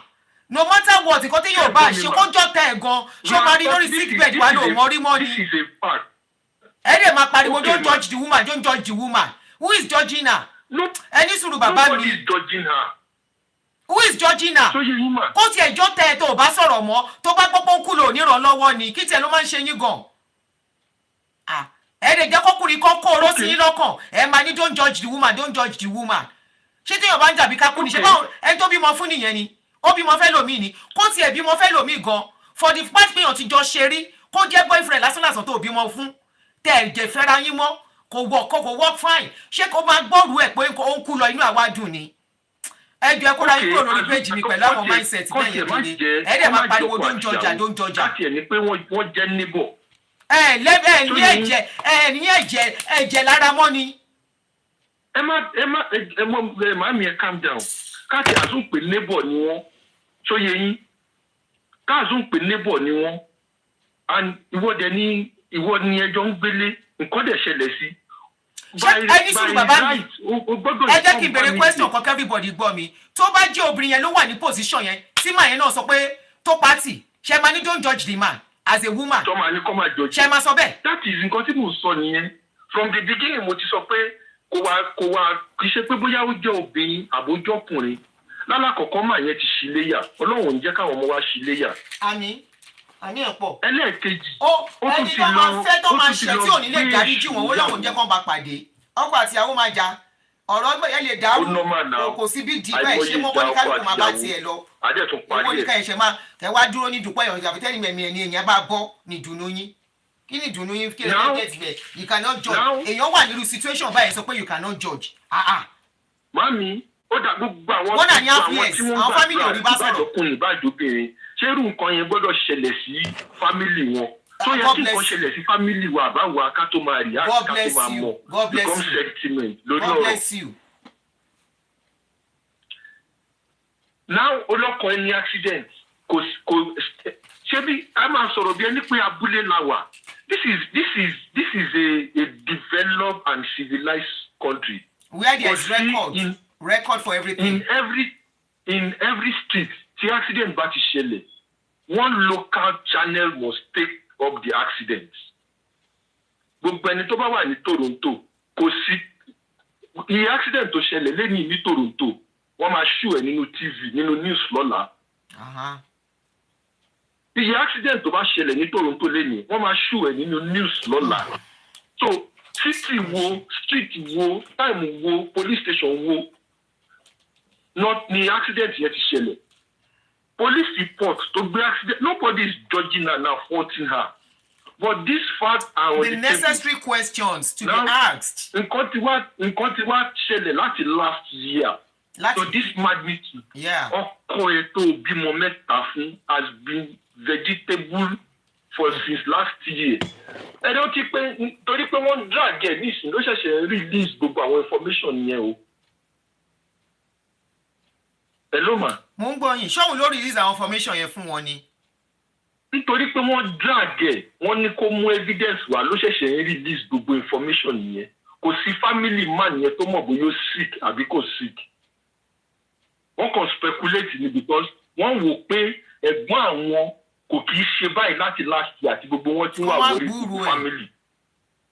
now ó wá rí bẹ́ẹ̀ nìyẹn ṣe rí until tó bá di pé tí ẹdìyẹ bá dà mí lóògùn màá fọ́ lẹ́yìn níbi tó bá yé máa yẹn dé kò sí àfọlọ́run nìkan ṣoṣo ló lè resuscitate máa nìyẹn. káwọn ẹbí kan gbà fọlọ́run kan fi mọ lọ́run ṣùgbọ́n ṣe mọ̀ pé ibi tí màá ṣe é wà ibẹ̀ náà ni màá gbà ẹ wà ibi tóbìnrin yẹn bá ṣe dé ó ti fi fọ́tò ibi tó bá ṣe dé ó ti sẹ́ndẹ̀. practical live example lẹ̀ mo rí ní nǹkan tẹ̀sán tán yìí. bẹ́ẹ̀ni so ó ti fi fọ́tò ibi tó bá ṣe dé ó ti sẹ́ndẹ̀ sí Oríyọmí. ṣé ẹdúró lọ ṣóhun ló send àwọn pictures yẹn sórí Yọmí ni. òun ló sẹ̀ǹdẹ̀ nígbà tó ń wọ́ọ̀dì ẹ̀ pé kó mú evidence wá kó mú proof wá pé ọkọ̀ dá accident. òun ló sẹ̀ǹdẹ̀ náà. But that picture does not look like an accident picture for crying out loud. ó wá ti ṣe kinní kan mà ẹ lè rí record máa yẹn kankan online. mo ti wá so bóyá ó ti delete gbogbo. ẹ lè rí record máa yẹn kankan online. kò sí record máa yẹn kankan online. Kò sí record máa yẹn kankan tẹ́ fi lè trace ẹ̀ pé bóyá ó wà ní Canada kò síbi tẹ́ lè wá sí. Kai Canada ò dé ṣe ibi tí yóò kú fìrí lọ.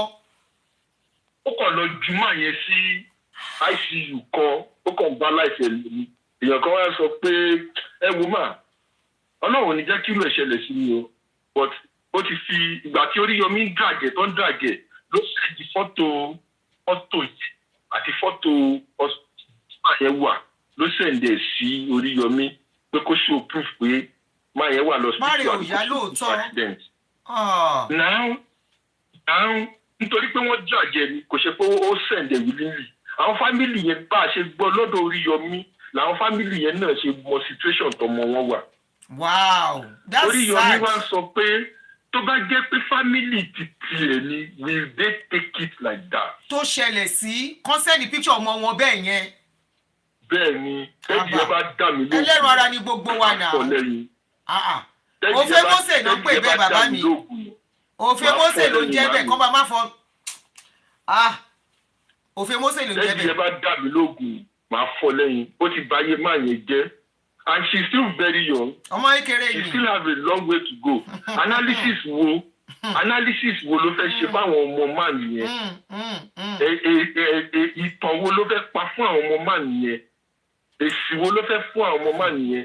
ẹ má jẹ́ kí n parọ́ pẹ̀lú gbogbo àwọn tó bá mọ̀ rí jẹ́ pé kó bá sọ̀rọ̀ tó bá mọ gbéni sálárì àbí kì í ṣọ̀rọ̀ threat o èmi ò threatin ẹ̀ Bọ́láńlé mi ò threatin ẹ̀ bò èmi á fi ìrírí ayé bá sọ̀rọ̀ máa fi ìrírí ayé máa fi bá sọ̀rọ̀ ló máa gbà kó dẹ̀ máa gbàgbé pé Canada ò jìnnà sí Nàìjíríà o. atẹ́gùn dẹ̀ ń fẹ́. Canada ò jìnnà sí Nàìjíríà kóun náà máa wò kókò máa wò pé òun ń lọ 10 kilometres kóun náà bá ti bá rẹ̀ Múrítàlà tó bá dẹ̀ bá rẹ̀ Múrítàlà láyọ̀ àtàlàáfíà gan kó máa dúpẹ́ tí ìbá ṣe pé bóyá bí màá yẹn ṣe máa padà sí Nàìjíríà lòun náà ṣe máa padà sí Nàìjíríà. èpè kọ́ bẹ́ẹ̀ ni bàbá mi èpè kọ́. ìwà oníkálukú tó máa dá lẹ́jọ́. nǹkan tí mi ò ní ṣe fún ọmọ mi ò ní ṣe fẹ́ lòmíì mi ìdẹ̀ ní fẹ́ kẹ́ lòmíì ṣe fún mi. ó nọ́ọ̀mà kọ́kọ́ àtìyàwó káàjà ajá àtúntò síra wa lójú àtúnfara wa mọ́ra. ẹ̀bùn yàrá yàrá yín gara yín gun ẹ̀tún kúra yín ẹ̀tún kúra yín mọ́lẹ̀. Mami, tí n bá ní fẹ́ mọ́, I would rather move out and live my life. Barista kọrin, ó ní tí bàgbé yín ò bá wọ̀, ó lóun á lọ sí bòmí. Ibi tó fẹ́ pẹ̀lú bùkátà òun bẹ́ẹ̀ ni. Go elsewhere and live your life. Ní ìwọ̀n tó wá dọ́lógún bẹ́ẹ̀ni yẹn bá fọ́ mi lógún bẹ́ẹ̀ni yẹn kàkà kékú má jẹ ìsèsè kan fi ṣàwàdànù lóbìnrin mi máa ṣe. The same thing pẹ̀lú ọkùnrin olórí burúkú mi. Kí ló lè tó yẹn? Ẹ wo àwọn arúgbó yẹn, ìyá àti bàbá yẹn, ẹ wo bọ́n ṣe rí. Bẹ́ẹ̀ni kò sí ìtọ́jú gan. Ẹ wo bọ́n ṣe rí. Ṣé ìyá yẹn lè mu tíì kó jẹ búrẹ́dì? Kó wá ní kó gúnyán kó gbé síwájú àbí kó jẹ jollof rice ọkọ wọn ò balẹ̀ náà ó wá ṣe ọmọ wọn bẹ́ẹ̀ yẹn kò sí problem kan tó ní kálukú kò sẹ́ni tó ṣẹ́tì rẹ̀ kò sẹ́ni tó ṣépè.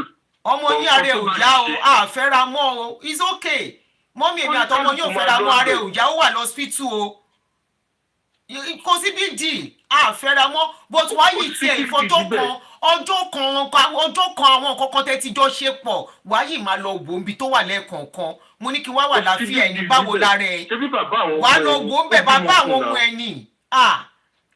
ó bímọ fún náà. ok.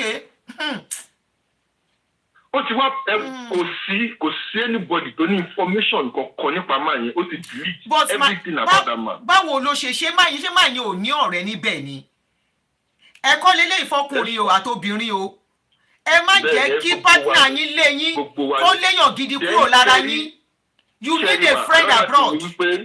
another thing ni wípé kì í ṣe tipátipá la gbọ́dọ̀ fi tẹ̀ra wa. ẹ jẹ́ ká tiẹ̀ ìfìyẹn sílẹ̀ ṣé ibi tọ́rọ̀ máa yìí fi dé stage yìí if that guy has somebody that is close tó ń bá ṣe wọléwọ̀de níwọ̀nba ní Canada táwọn family ẹ̀ dẹ̀ mọ̀ wípé ọ̀rẹ́ mi lẹ́ni yìí irú yẹn náà máa pè gbà tó ń gbúrú ẹ tó wá fi di wípé wọn tiẹ̀ wá lè link anybody mọ́ láti over Idea Plus kò wá sí any information. Anyway, I feel sorry for the man and I pray that Ọlọ́run á dáwọ́ lé. Mo gbàdúrà pé Ọlọ́run á jà fún àwọn abiyamọ ayé àti abiyamọ ọ̀run wá dìde ìgbèníjà. Wọ́n á dìde abiyamọ ayé àti abiyamọ ọ̀run wọ́n á dìde ìgbèníjà. Wọ́n á wọlá inú kan tó bá wúmà yẹn lò tó dẹ̀ accept ẹ̀ pẹ̀lú gbogbo bó ṣe mail pé ó ń tú privacy òun ó ń tú iṣẹ́ òun ó ń tú life òun wò. Ẹ kú iṣẹ́ máa mi.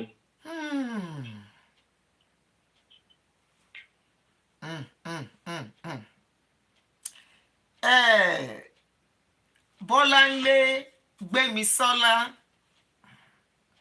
tí n bá miss call yín máa pè yín o.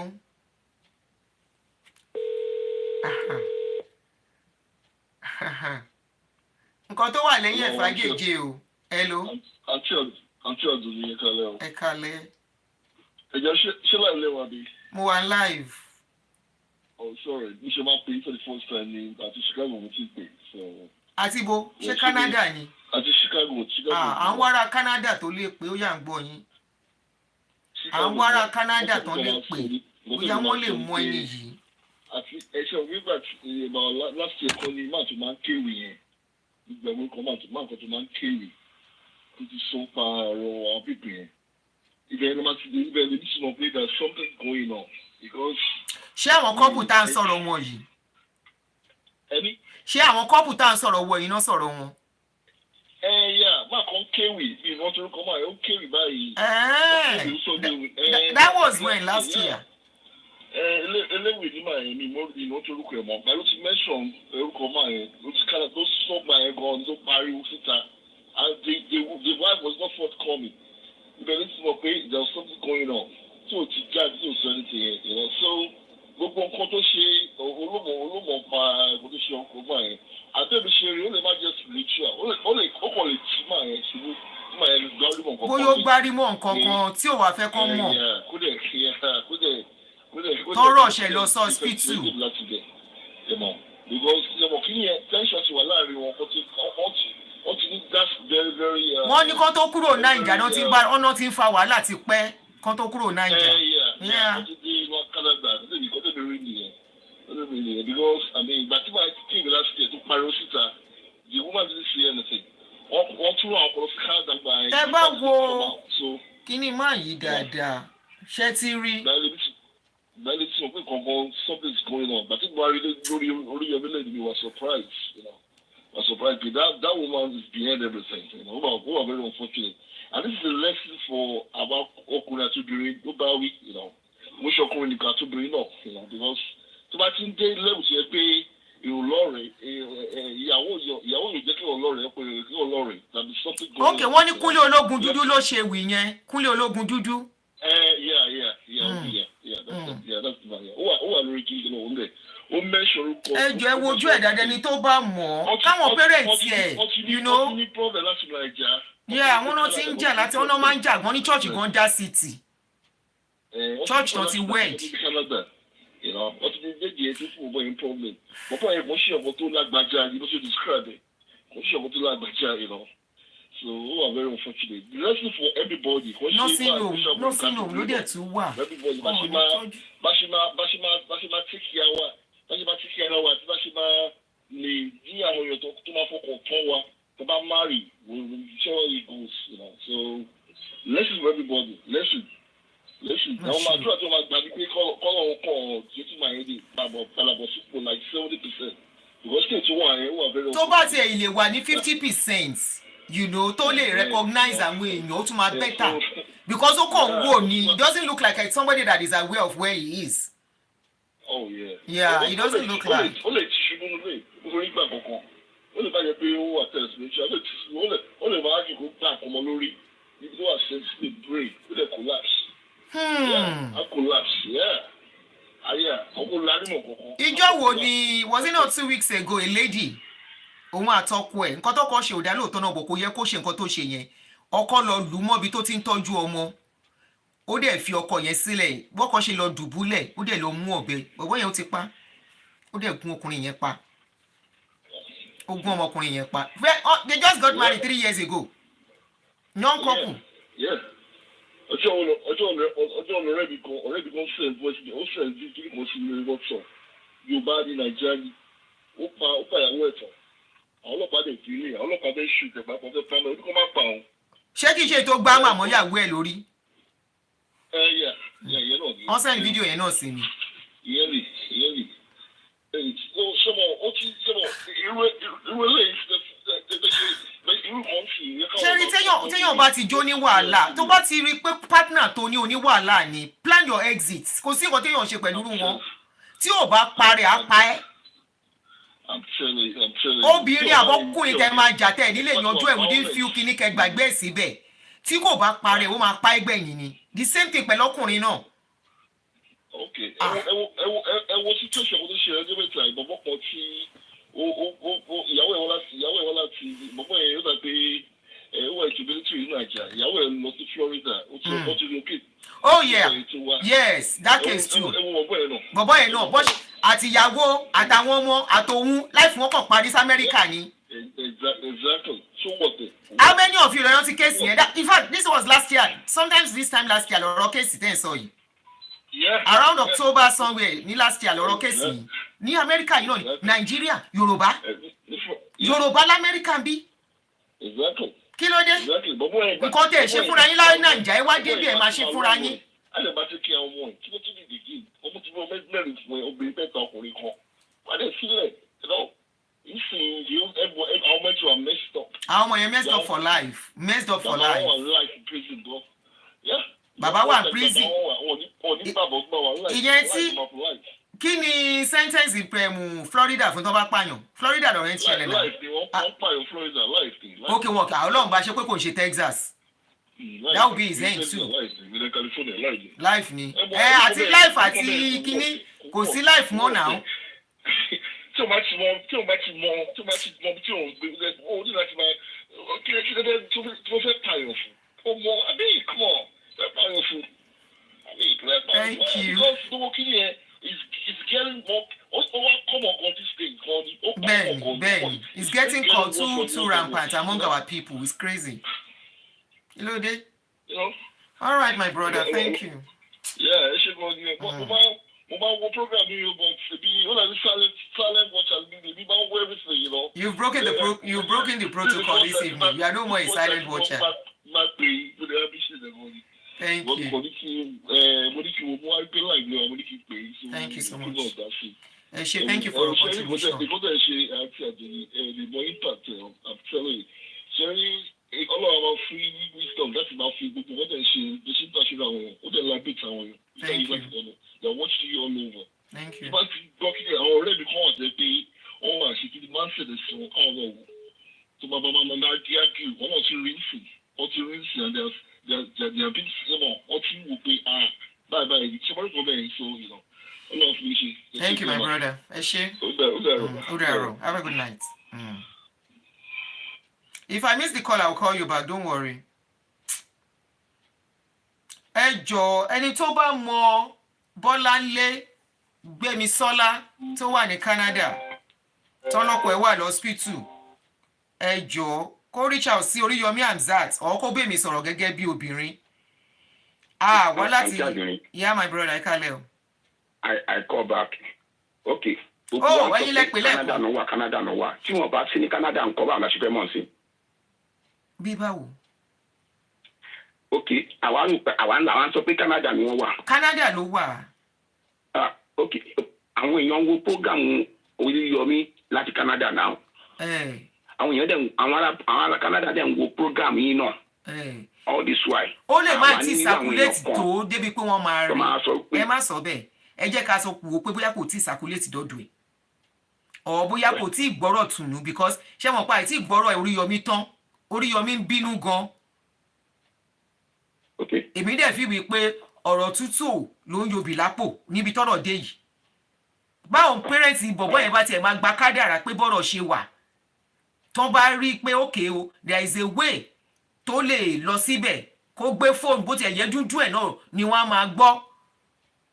Pé kó má ì tiẹ̀ lè sọ̀rọ̀ dáadáa kó máa lọ síbẹ̀ lẹ́ẹ̀kọ̀ọ̀kan kó lọ bá wọn gbé fóònù. Àbí kí lẹ́ni mo sọ? Bóyá àwọn social media mi ní kúrò fi ó ní agbára gan. Bẹ́ẹ̀ni. Because number one bó ṣe wà yẹn kíní ìyá dọ́dọ̀ àwọn tó jẹ́ àwọn ẹbí tóbìnrin yẹn náà. Bẹ́ẹ̀ni. Àwọn ọ̀rẹ́ náà àwọn tó jọ rẹ̀. Bẹ́ẹ̀ni. Àwọn ọ̀rẹ́ àti ẹ̀ ti rí. Yóò bá fẹ́ òfìgbà tí ò ní ṣeun tí wọ́n ní kó ṣe. Kí náà ní kó ṣe? Gbogbo information tí wọ́n ní lọ́wọ́ ẹ̀ yẹn kò sígbà tí ò ní ṣe. Bẹ́ẹ̀ni. Torí àwa ò ṣẹ́tìrí àwa ò àmọ́ ẹ̀yin ò mú agbára tó wà nínú power of social media. Nígbà tó tí ẹ bá dẹ̀ tọ́wọ́n bí ẹ bá dẹ̀ sí ní rí àwọn ọ̀rẹ́ mi bá dẹ̀ sí ní rí wọ́n máa pè é. Kó ti ẹ̀rọ tàwọn ọmọ ẹ̀ máa bá kiri lórí social media ńjọ́ kan. Ó ti dórí ayélujára ń sìn. Bẹ́ẹ̀ni. Ẹ jẹ́ ká fún 1 week. Tó bá rò pé torí àwọn ọmọ ẹ jẹ́ ọmọ ìlú òyìnbó. Ẹ jẹ́ ká fún ní 1 week. Ó ti dórí ayélujára gbogbo ẹ̀ máa in the next 1 week ẹ jẹ́ ká máa ẹ kú iṣẹ́ máa. Ẹ ṣe. So kí lady yẹn because we are talking about human being odidi ọmọ là ń sọ. Báwọn ọmọ ṣe jọ ọmọ tiẹ̀ kékèké bẹ́ẹ̀ lọ́hun náà jọ ọmọ fáwọn parents ẹ̀. Àwa ń fi ìkúnlẹ̀ àbíamọ bẹ́ẹ̀ ni kò rọ ọjọ́ ìkúnlẹ̀ tí wọn náà fi bí àwọn mẹ́ta tó wà lọ́wọ́ ẹ̀. Kò ṣe ẹ̀tọ́ tó bá ipò ń wò wá. Ẹ má jẹ́ sọ̀rọ̀ òkè má play fídíò Oríyọmí mọ́. Ọ̀rọ̀ yẹn ta Oríyọmí lára. Kò dẹ̀ sẹ́ni tó máa rírú nǹkan bẹ́ẹ̀ yẹn tí ò ní tara jí ẹ̀ pé kò síjà tẹ́ ẹ̀ bá jà no matter the fight. Wá tí ẹ ìró pé wá kó jọ̀rẹ́ wá wò pé tó bá jọ̀rẹ́ ẹ̀ tẹ́ẹ̀dẹ̀ ti jà tẹ́ ẹ̀jọ́ ṣe mọ́. Tó bá gbọ́ pé nǹkan ṣe ò ní sọ pé ò ní débẹ̀ you will go láti lọ check ẹ̀. Ìwọ̀nba tó bá lè tọ́jú ẹ̀ wá ṣe. Ká má ìwà sọ somebody that you are married to you have 3 kids for. Àbọ̀kọ tó ń fẹ́ ń sìn ló ní kó má sún mọ́.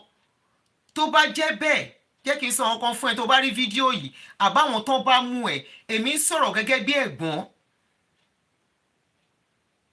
Mi ò mọ ẹ rí kò sí nǹkan tí mo fẹ́ gain from all this. Ṣùgbọ́n mo ti rí ìrírí ayé láti ara àwọn èèyàn tó ń fi ipa sí ọkọ wọn tó ń gbà fi ṣẹ̀ṣẹ̀ lẹ́dàá tó dẹ̀ padà wá bá wọn. Ká lórí wọn nìkan ló bọ́ sí ó tún bọ́ sórí ọmọ. Tí n bá kà ní méní méjì mẹ́ta mẹ́rin tó bá pò ń wò mí o ẹ bá mi share fídíò yìí kọ́ lọ́n jẹ́ kó kàn lára.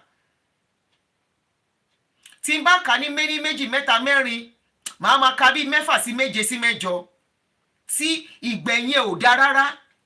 Kí n má ìwá sí àwọn tó jẹ́ pé fúnra wọn wọ́n pè mí tí wọ́n á tún narrate pé nǹkan báyìí. Ká má fi ìṣubú anybody ká fi yọra wa ká má fi yọ̀ wọ́n. Ọ̀tá mi má yọ̀ mí tí mo bá ṣubú máa dìde.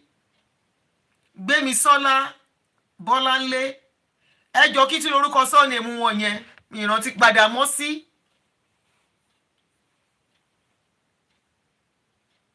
Gbé ìgbésẹ̀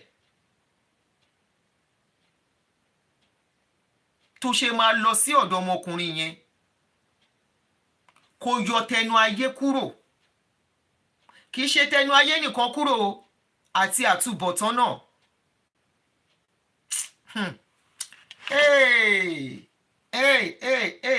wọn ò ní fi ọ̀rọ̀ ẹ pin tàn, wọn ò ní fi ọ̀rọ̀ ẹ ṣe ìtàn burúkú. Màá wá pa ìtàn bíi méjì mẹ́ta kí n tó máa lọ. Àwọn Oríyọmí Hamzat wọ́n ní kó jọ tọ́n bá tiẹ̀ sọ pé kó jọ àwa ń fi ìkúnlẹ̀ àbíamọ gbẹ̀ gẹ́gẹ́ bí obìnrin sóbìnrin leléyìí ń sìn. Àmọ́ ibi tó wà ní Canada wọ́n ní kò sọ fún anybody, but the man is bedridden. The man is bedridden. They said she even did not even bother to let them know what was going on until they started calling her out. And she has 3 kids for this man. We are not judging you. We are not judging her. We are just appealing for the sake of those old parents. The parents, Odaro, the parents of that man. Torí wọn la ṣe ń bẹ̀bẹ̀. Ìwọ náà wo bó ṣe rí.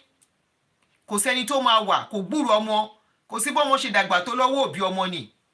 Láti almost a year plus. Wọn ò mọ̀ pọ́mọ wọn ó wà bedridden. Ṣe àtọ́nà kó jẹ́ ẹ̀kan lóṣù gan ló ráyè is okay. A ti mọ̀ pé hospital ló wà. A dẹ̀ mọ̀ wípé bó ṣe ṣe kò sí bó ṣe ṣe they will take care of him there. Ó lè má dàbí. Wọ́n á yìí tọ́jú ẹ̀. Má gbára ọmọkùnrin yẹn ṣẹ̀sọ́ lọ́hùn. Hello sister mi. Are we sure the man is still alive? Because that's what I'm thinking. Are we sure if that man is still alive? Number one, if the man is in the hospital or group home or nursing home, don't they have any nurses, any nurse or doctor that can reach to the family? And if she's the only one, she's the only one they can reach out to. She's the next of kin as the wife. And according to the message I read on this comment section, somebody said Alaji Oriyomi has called her or spoken to her, but she proved her. Yeah, it's in this voice something. Timon play like come because he play the benny. Okay, listen. I read a lot of comments. I hate when people start to generalize. We shouldn't be using that word where all women are this, all men are this. We are all human beings. It depends on individual. And you know one thing? I'm a woman. I'm a mother, soon to be a grandmother. I tell God beg all this our women. My gender, sometimes it pisses me off, and I hate to say this, that majority of our women, they are nothing but devil. They will wait till one thing spike for them. They bottle up so much, they look for the new to punish our men. I have boys, I have brothers, I have cousins, I have uncles. If marriage, you are not happy in the marriage, get the hell out of that. Get the hell out of Abby. Leave them alone. Why are you doing this to somebody's son for Christ? I mean, I'm upset. I'm really, really upset. And funny enough, she's my namesake. Whoever you are, whether you are hearing our message, if nobody sees you, we know our Creator is looking down, no matter. And if that man is fine, and you are just lying that it was an accident, excuse me, that's not true. I've been in America for 33 years. Hear me well. If you happen to hear my voice, whoever the woman is, this is not fear. Think about your own children. Yes, I've heard so many women say they're going to wait on their husband. Yes. Let me tell you, I don't women do say that. It's the truth. Like, nothing but the truth. Tell me. Your husband, their wife, their children. I don't bloody head. That's the man's problem. Face your cross. Carry your own cross. Why are you punishing each other? Why are we punishing each other? When I was in an abusive marriage and I couldn't take it anymore, I take my house to court and I divorced. And I'm living my life. The man is living. It's simple. I sent one link to Antagony the other time, whereby say Nigerian men stop killing their wives in diaspora. This was back in years ago, especially in Texas. It was rampant in Texas. The pictures are there. Why I have to be fighting each other? I don't think this is there. And especially those of us that say, yeah, they wait to go to America or Canada or London to punish their You heard what the first caller said. Ipò ní kó jẹ́ kóun gbọ́ kọ́kọ́ àtọkùn relocate kóun lọ fìyà jẹ ń bẹ̀. Men are men. Men go do anything they want to do. Majority of them go do. I'm from a polygamy family. My late father was a polygamy. Married 3 wives under the same roof. Let men be. If you can take it, take it. If you leave. Take it, leave the man alone. I always say, Olikaluku ma bere anybody. Ole onigbe. Old age is real. If you men listen to this, you don't take care of your wife or your children, don't worry. Old age is real. Old age, God has decided this world. Olikaluku ló máa jẹ pàṣọ nǹkan tó bá so. Without men. Oh, you yeah. know what? Take care of your wife, take care of your children, leave everything to God. But this woman calling Bolale in Canada, please release the man. But my man is telling me if the man is still alive, let us know. And if you are crying, tó bá dẹ̀ ti kú sọ pé ó ti kú kó ti bẹ́ẹ̀rì ẹ̀. No, yeah, it happens. ọmọ mi kú yàtọ̀ sọmọ mi sọnù náà. Yes, let us know. Let the parents take the finality. This is not true because people say they checked the social media, they couldn't locate the man. Yes, I checked before coming out. I didn't see it. And remember, this guy has parents, both parents living, and you, this woman, say you want to live to reach old age. Let us see. Ṣé wọn náà bá fẹ́ dàgbà? Tó fẹ́ dàgbà tó ń pa àwọn arúgbó lẹ́kún. Wọn náà máa sún ẹ̀kọ́ tó alẹ́. Ó ti di dandan. That man, I don't care what the man have done to you. Maybe she slept with your friend, your anybody, she got babies everywhere. I don't bloody care.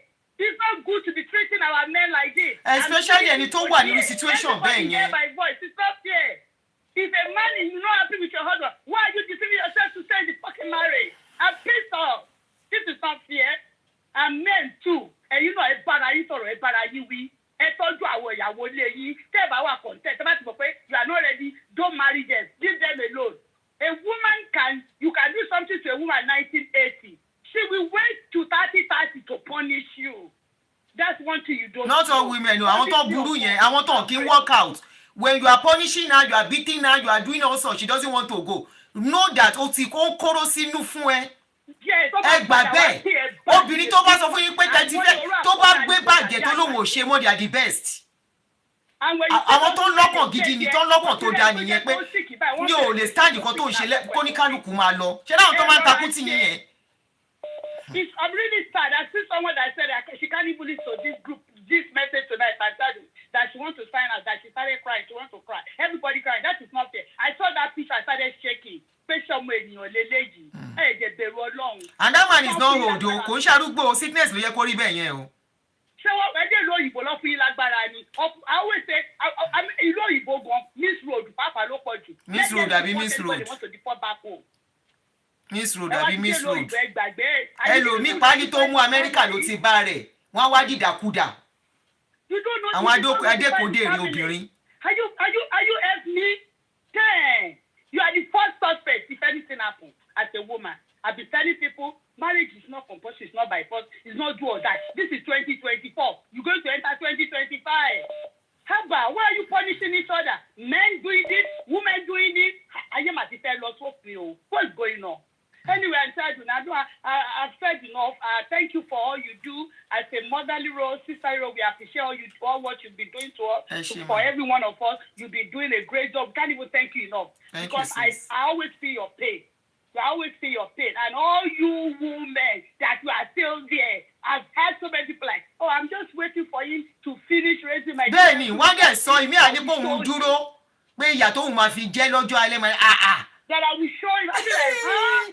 Are you really? I know ọkùnrin máa ń ṣe mí o. Auntie ẹ̀mọ̀ nǹkan. Ṣé rí any woman that will say a man is, you know a man is this, a man is that, and you stay with that man, ìwọ gan ò lè gbégbé àlàáfíà. Ayé ò lè, inú ẹ̀ ò lè dùn. I wish most men can go put inside about women. Inú ẹ̀ ò lè dùn. Ìbànújẹ́ ló máa fi lo inú ilé yẹn. So what are you doing there?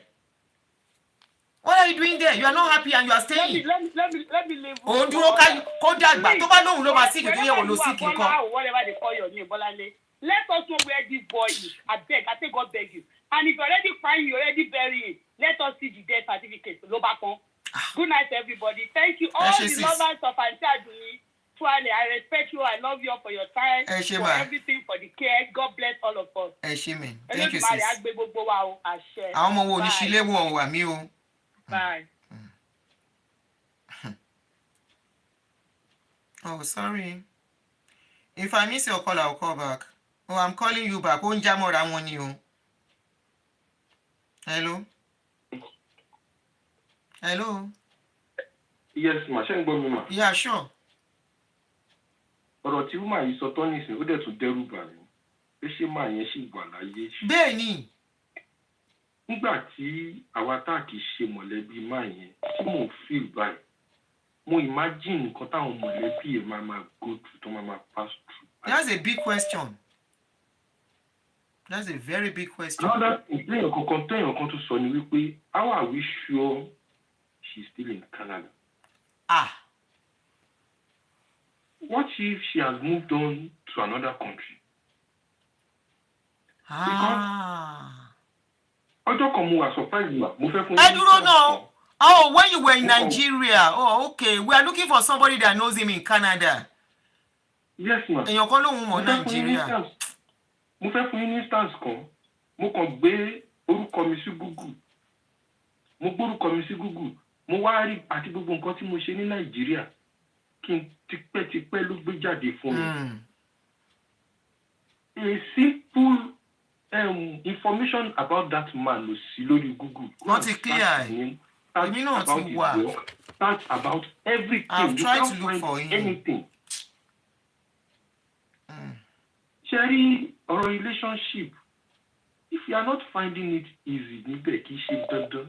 And kò séyàn kankan tó lè gbìjà rẹ̀, Ọlọ́run lọ bẹ lẹ́san. Ìjà kí ni? Ṣé bẹ́ẹ̀ jà ní kò wọ̀? Fílẹ̀ kó kúrò ń bẹ̀. Nígbà tí mo ṣe ń sọ̀rọ̀ yìí, mo ń sunkún fún màá yẹn, mo dẹ̀ ń sweat out bí ẹni pé blood mi ni. For the sake of the innocent parents, woman yẹn anybody tó bá ní access sí anywhere tó bá wà kán bá wà bẹ́ẹ̀ tí tó bá sì wà láyé kó release ẹ̀ fáwọn òbí ẹ̀ tó bá dẹ̀ ti kú náà tó ti sin kó jẹ́ kán mọ̀ pa ọkàn wọn pọ̀. Kó jẹ́ kán mọ̀ because picture yìí àmùgbà tó ti ya picture yìí thank God fún sister mi tó ń pè yẹn àmùgbà tó ti yá. Ṣùgbọ́n kinní kan ni kó ní kálukú lọ mú dání o. Ọlọ́run ní o èmi ní ọbẹ̀ ẹ̀san. Báwa. Kí màá sọ fún oníkálukú. Báwa. Gẹ́gẹ́ bí iṣẹ́. Ẹ mọ nǹkan tó attract me sí yín from the beginning. Lálàkọ́kọ́ orúkọ ìyá mi lè jẹ́. Ẹ máa sanwó orúkọ ń gbà yá bébì ni máa sanwó orúkọ. Èmi máa sọ fún yín. Lẹ́lẹ́kejì this liberation of àwọn mi mo bẹ́ẹ̀ ṣe máa ń porúkọ wọn yẹn. Àwọn python. Àwọn god of man. Àwọn god of men. Your. Èèyàn kan ń pè láti Canada ẹ jọ̀ọ́ bóyá máa rí bóyá ẹni tó lè mọ̀ ni ẹ jọ̀ọ́ yẹ ká gbé ẹ jọ̀ọ́ mi ìfẹ́ kíkọ́ yẹn lọ. Ẹ jọ̀ọ́ ẹ má bínú èèyàn kan ń pè mí láti hello. Hello, ẹ káalẹ́. Hello, ma. Ẹ káalẹ́. I'm calling from Canada, ma. A ti rí bẹ́ẹ̀ ẹ káalẹ́. Ẹ jọ̀ọ́ ṣe mọ picture ẹni tá a fi wọ̀n yẹn. Ẹ jọ̀ọ́ ẹ má bínú. Èèyàn kan pè mí láti hello. Ẹ pa fóònù tẹ́ fi ń gbọ́ mi. Ẹ lè máa fi fóònù gbọ́ mi kẹ́ tún máa gbọ́ bá mi sọ̀rọ̀. Okay, mo ti ṣé ẹ gbọ́ mi mà? Mo ti ń gbọ́ nsìn. Canada mo ti ń pè èmi mo dẹ̀ comment pé ibo ni province kan wà. Mo bẹ wọ́n ní woman yóò sọ anything for anybody. That's but kò sí bí màá tó bá yẹ pé wọ́n admit máa yẹn sí any hospital àbí hospice ní Canada. There must be a record. Ṣé lè bá wa ṣiṣẹ́ tẹ́ bá lè mọ ẹni. Even tó bá yẹ pé kò gbé Canada mọ́. There will be a record of her where she lived and when she left the Canada. Even àwọn ọmọ wọn ṣà lọ sí school. Bẹ́ẹ̀ni.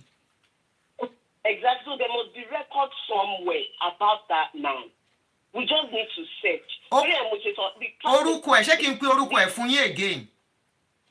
Mo máa ń wo kọ́kọ́rọ́ alátẹ̀gùn so I have the full details. Okay.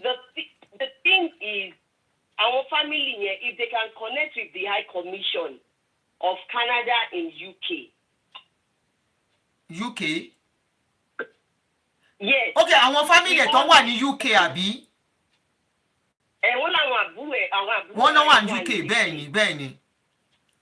So if they can connect with the High Commission of Canada with just his name, his date of birth, everything. Ma? Mo ń gbọ́ yín.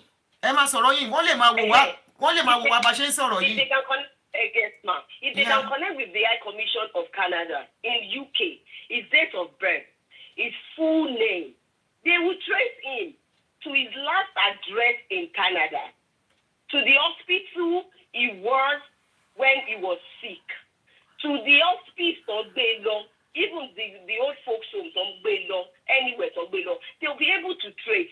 And even if that woman has left Canada or the man is dead, they will have all those information. And they just need to come out like, we're not fighting you. We just need to know where our brother is. We just need to know. If he's dead, we want to know. If he's been buried, we want to know. We want to know where the children is. And Canada also understand what family connection is all about. Yeah. No, they know our family orientation. They know. They know our family orientation, that we are connected, we are wide, large community. Exactly. So they do. They will entertain them. It only takes a letter to the High Commission. They will entertain Somebody said them. they will need to prove with family photographs to prove family ties. God bless you, ma. Once they can prove that, okay, this is our brother, this is the last picture we got of him from the wife. We've not been able to connect in the last 1 year. We don't know where the wife is. We don't know where the children are. They will trace. I work with child and family service. These things are important. Family relation, family connection is important, especially immigrants. They know we have very solid ties with our families back home. So they will encourage it. They will entertain it. And I think that is where Oriyomi should come in. With his connection, he should help the family connect to the High Commission. In UK. Use his platform to get those information. Exactly. I will even say they should move silently, not even coming out to say what they want to do. God bless you, ma. Yes. They need to do that. Oriyomi ò ń gbé call ni, I will have called him. He doesn't pick up. Kí n ṣàlàyé fún wọn kó tẹ́ sọ yìí. And hopefully, mo ní contact wọn mọ́ show yìí, bóyá wọ́n lè rí. Ẹ má sọ̀rọ̀ yín lọ. Because àwọn sọ wípé Friday àwọn tún yìí máa jáde wá pariwo. They just need to do groundwork. Groundwork, yes. Yes. Yes, as long as the family can prove that this is our brother, this is the last. This is our son. We want to know where the wife is. We want to know where the children is. Thank you. Ma. Eshe. Yes, ma. God bless you, ma. Thank you, ma. And generally, in the abroad, in the abroad, in diaspora, about marriage. If we're not living happily together, let us give each other and come back again. Ẹ bá lọ peacefully yẹn gan tún lè padà. Bí ó possible kẹ́ tún reconcile. Tẹ́ ẹ bá jàjà tún kájà para yín dànù. Ó lè jẹ́ that space is just all you need to reconcile back later. Exactly. Àwọn ọmọ gọ́tà fẹ́ ti torí wọn kú sínú marriage torí ọmọ. They don't need all this madness. At all. They don't. Oh, girl. I love marriage. Marriage is beautiful. But marriage time is beautiful when you have peace, not when you don't have peace. Then reconnect. And Terry, we also have to understand that it's tough for them. It's difficult. And tó dẹ̀ ń ṣiṣẹ́ bóyá àwọn iṣẹ́ ọ̀gá tó wá débi tó ní láti gbé rẹ̀ ego wọn yẹn máa wà bruised. So àwọn náà láti ṣe sùúrù díẹ̀. Tóbìnrin máa ṣe sùúrù because wọ́n máa fẹ́ máa kanra. You just have to be patient with them. Ọwọ́ lápò tó fi ń help ẹ sì fẹ́ máa bá a lò. Exactly. Thank you so much. God bless you, ma. You too. Allah help you, ma. Yes, ma. All right. Ẹ jẹ́ ń gbé call kan sí ká wá stop. Àwọn èèyàn ti pè rẹpẹtẹ.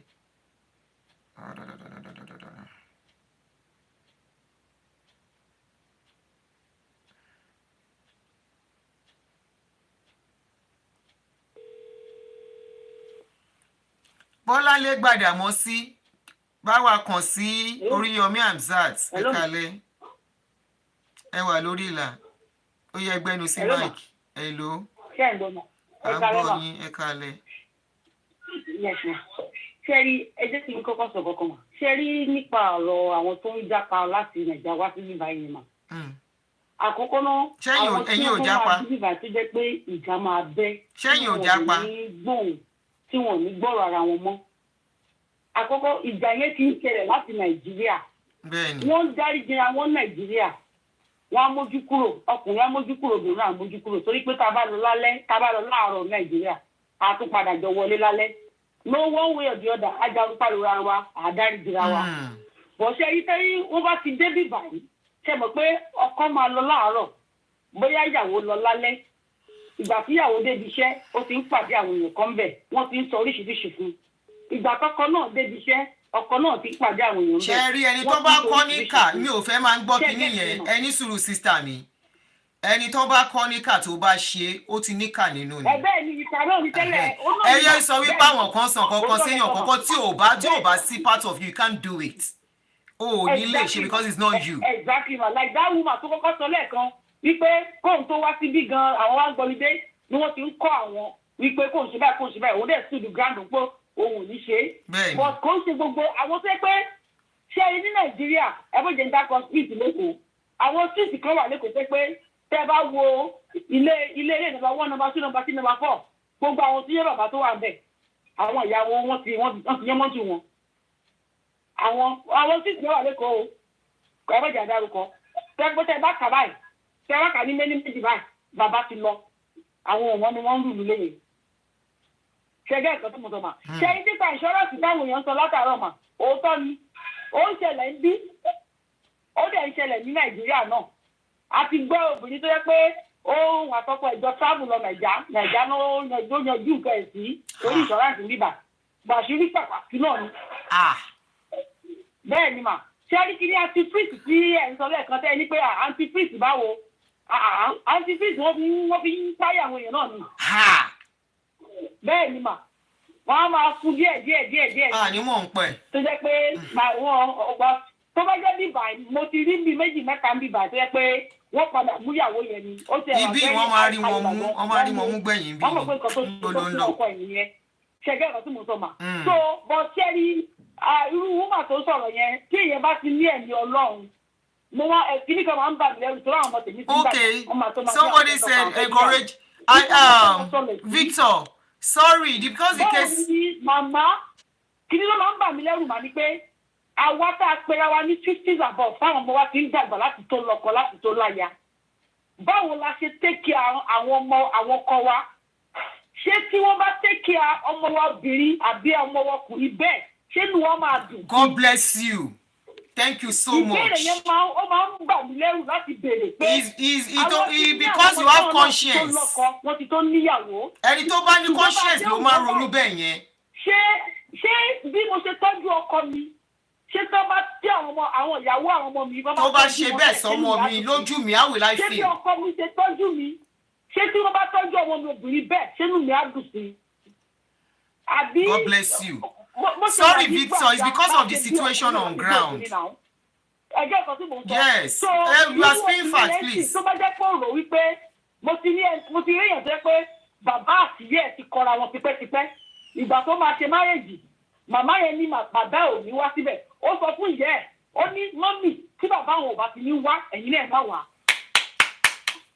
ọmọ gidi. ṣé gbọ́ mo gbọ́ ó ní tí bàbá àwọn ẹ̀yin náà má wá ó ní torí pé ìjọba dà yín ẹ̀ ní àti bàbá àwọn papọ̀ wọn mọ́. good ọmọ gidi. olówó dẹ̀ fẹ́ mọ́ tó irú wúmà tó ń fẹ́ káàkiri yìí wọn ó dẹ̀ pé kò nífẹ̀ẹ́ àwọn ọmọ yẹn gan torí àwọn ìyá kan wà tó yẹ pé wọ́n fẹ́ jayé àwọn ọmọ wọn gan máyé. ẹjọ́ nǹkan tí mo sọ mà kọ́lọ́run kó kàn jọ gẹ́gẹ́ bẹ́ẹ̀ ṣe ń sọ látàárọ̀ pé kọ́lọ́run kó pàtùtù nínú kó kọ́ máa ń fi ibo ló fẹ́ sá lọ lọ́wọ́ ẹ̀san my daddy sister níbo ló fẹ́ sá lọ tí ẹ̀san bá máa dé kò síbi tó fẹ́ sá lọ. kò yẹ náà ni àwọn. lẹ́yìn pé òun làwọn ṣe ń sọ fún she should do the right thing. ẹni tó akọ́níkà tó ṣèkà She's going nowhere when the camera will come knocking. So àwọn tó ń kọ yẹn sì wọ́n máa bákọ̀ tó lọ́wọ́ ìpè social media tó wà ń kà sí ni. Wọ́n ní ẹyẹ ló ń bá kò tẹ́lẹ̀ ni. Àgbẹ̀ abàdá fi ń sùn. Ó máa jẹ́ stage kan gbogbo àwọn tó ń bá ṣọ̀rẹ́ gan máa sá fóun náà kó ṣàtúnṣe tó bá nífẹ̀ẹ́ rẹ̀. Wọ́n á sá fún kò ní léèyàn bá ṣe mọ́. Ìsọ fún one way or the other, wọ́n á máa tún síta. Ìpè àwọn sọ bá nígbà báyìí. Á rò pé wọ́n bá kó họ́ọ̀pù sí ni. Kò á gbà tó bá tí gbogbo ẹ̀ bá wá tú sí aṣayán yan sí ni. Á rò pé kò sẹ́ tó bá kó họ́ọ̀pù. I'm very sure the children might be still young. Táwọn ọmọ ẹ̀ bá dé stage kan ló máa mọ̀ wípé nǹkan tó ń fà tí o sí òjà náà pè ní nọ́mọ̀. Àbí ṣe tó bá gbọ́n sí tó ti ń gbọ́ orúkọ Gbémisọ́lá Akíníkan Bọ́láńlé Àríyọ̀ tó bá dọjọ́ wájú tó ọmọ kan mọ́ ìyàwó ẹ̀ wálé tó mọ̀ wálé pé ta lórúkọ ìyá ẹ̀ ń bo ló ti wá báyìí ni ṣé kìí ṣe orúkọ kan tí mo ti gbọ́ngbà tó báyìí wọ́n á pọ́ǹtì torí ìtì náà. Social media ẹ̀dẹ̀ kì í gbàgbé ẹgbẹ́ nǹkan tí mo sọ mà Ọlọ́run á ràn gbogbo wa lọ́wọ́ àjẹkù pé kí gbogbo obìnrin gẹ́gẹ́ bó ṣe ń sọ lọ́sọ́ bá àwọn tó ti sọ̀rọ̀ síwájú pé it's not a do or die affair if you cannot take it anymore. Bàbá ìyá mi ti sọ ó ní tí ọmọ òun ìrẹ́gìrìnà òun bá wá láti ilé ọkọ ẹ̀ tó bá ní ọkọ òun fìyà jẹ òun ó ní ẹ sílẹ̀kùn sí ó nítorí ọmọ ẹ̀gbọ́n mi ó wá bá mi wí pé ọkọ òun fìyà jẹ òun nígbà òun dẹ̀ sọ pé owó lobìnrin fẹ́ ó ní òkú ẹ̀ ni wọ́n gbé padà wá bá ní sẹ́kùn following week. So that statement náà ó ti kọ́ wa pé tó bá ti ń fìyà jẹ mo máa ń sọ fọ́mọ mi a closed mouth is a closed destiny. That's it. Atọ́kùnrin àtobìnrin. It's a closed destiny. Atọ́kùnrin àtobìnrin. Kílẹ̀rúmà. Mo ní àtọmọkùnrin àtọmọbìnrin both of them. Nǹkan tó ń ṣe lọ́wọ́lọ́wọ́ ó ti ṣe ẹnìkan rí wàá kàn ní àwọn tí wàá bá sọ̀rọ̀ ni kò ń ṣe gbogbo yẹn ni wàá sọ̀rọ̀ sí. You listen to everybody but you don't dance to every advice. Tó o bá dákẹ́ tí a bá dákẹ́ wọ́n yẹ kó ní àwọn àgbàlagbà tí wọ́n lè bá ẹ̀sùn tó jò sọ̀rọ̀. Tó o bá lè ti ní ọkọ àbí tó o ti ní aya tí wọ́n ní olùbẹ̀rù kankan tó o lè lọ fẹjọ́ wọn ti fẹ́ ọkọ mi ń ṣe báyìí ìyàwó mi ń ṣe báyìí má dúró bẹ́ẹ̀ o agbẹ́ta kò fi kìrè. God will continue to help you, ma. Thank you so much for what you are doing. All right. Thank you, ma. I really thanks for your advice. Yeah. Victor, sorry, the issue is concerning some elderly family that their son is stranded in Canada hospital and the wife is not helping matter. And because they are Yoruba, we are trying to pass a message across to them. Hello? If you are calling me and I hear my voice at the background, I will turn it off. I will end the call. Hello? Shetilo at the other phone. Have you lowered the other phone? Hello? Hello? Yeah, Auntie Adele, my own comment ni pé kọ́là kan sọ wípé kí wọ́n káwọn èèyàn tó wà ní UK ọkọ̀ lẹ́tà sí High Commission. Yes. That one is even going too far. Ṣé bí àwọn kan ló lọ bá Oríyọmí ní Ìbàdàn and the parents are in Nigeria. So ẹjọ́ tó bá lè bá wa advice Oríyọmí ó lè bá wa kọ lẹ́tà yẹn sí the High Commission in Abuja, the Canadian High Commission in Abuja, on behalf of the parents kó gba gbogbo details kó send ẹ̀ pé wọ́n fẹ́ information kó má dúró de ti London nítorí ẹ̀ ṣe from Abuja ni. Those are just my comments. Okay. But we are hopeful they are watching. Oríyọmí ò ń gbé kọ́ mo ti try àti pé ńgbà kan fún case kan rí mo pè. Oríyọmí in the High Commission in Abuja wọ́n máa request wọ́n mọ̀ wípé yes. And he's a known face, he's a journalist, he's a popular person. Exactly. Yeah. Exactly. So that is just my own comment. Thank God you bless very you, sis. much. You're welcome.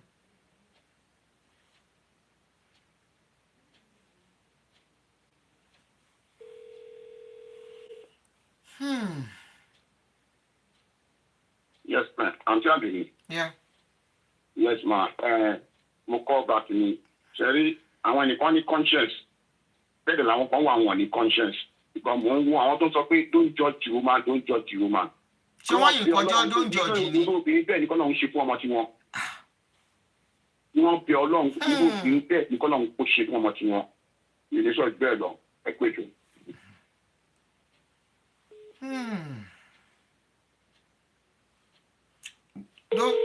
Video call nobody should call on video call. I won't pick.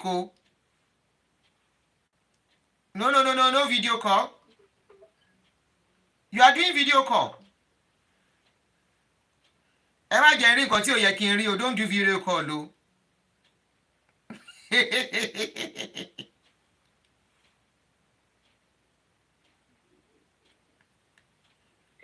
Hello. Hello, ma. How are you?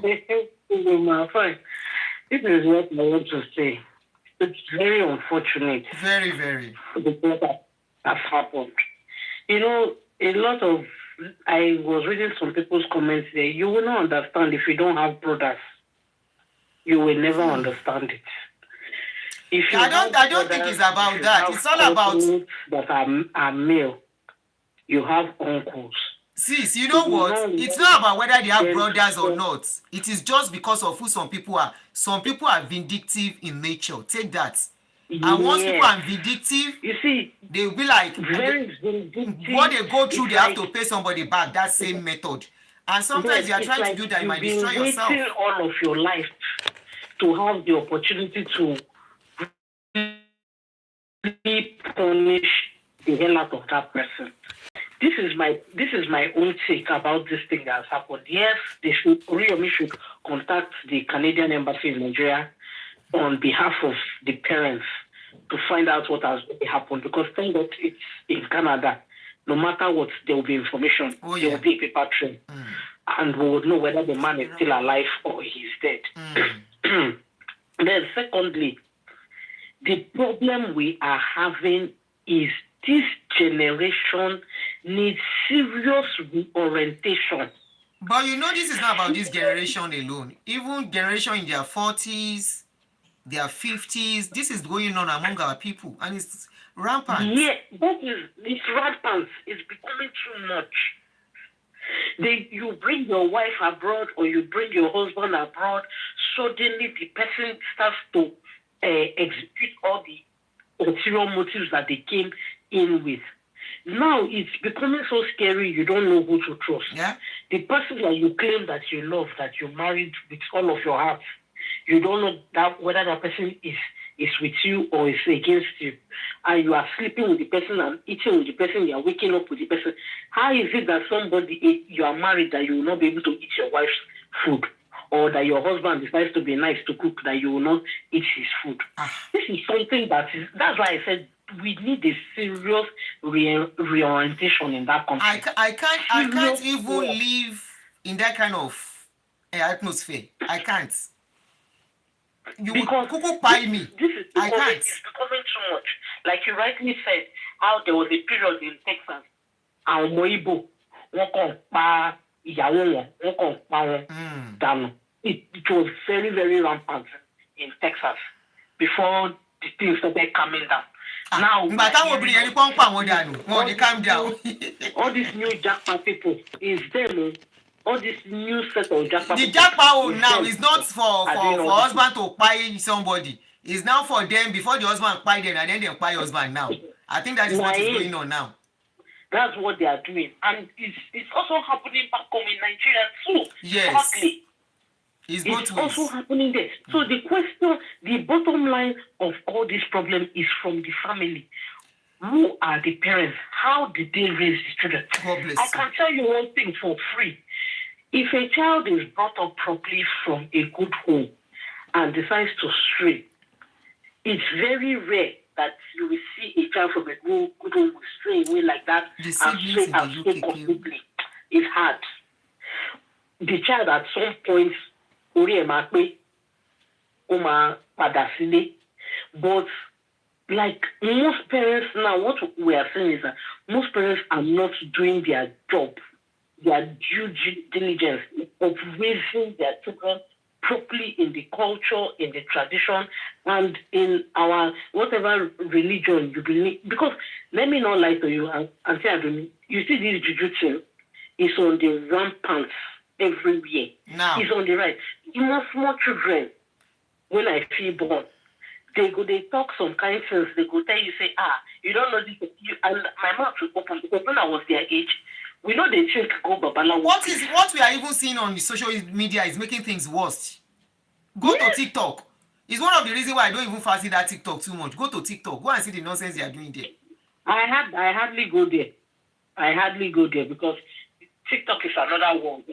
That place is a cuckoo place. Yeah, I'm That's telling TikTok. you, if you don't have mind, you cannot survive in that TikTok. It's a cuckoo place. So I hardly go there.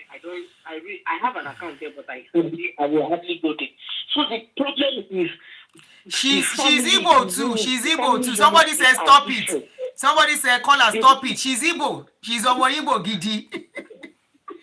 It's just like even me when I talk when I know something is peculiar to Yoruba people. I will say this thing is peculiar to we Yorubas. I always say it. Let's say it as it is. Okay? It doesn't. The people that this one happened to, they are Yorubas. This is why even here I don't have one Nigerian friend here. Don't let us make it tribality thing. So I agree with him. All right, Nancy. Yeah, Sweetie, let me pick another call. I pray that the man is still alive, and I pray that God fights his battle. And I pray that the wife will be honest enough and tell the family the truth. If not for anything, for the sake of our children and the sake of his old parents, that look at how they are looking. Yes. They are looking very unkempt and sickly.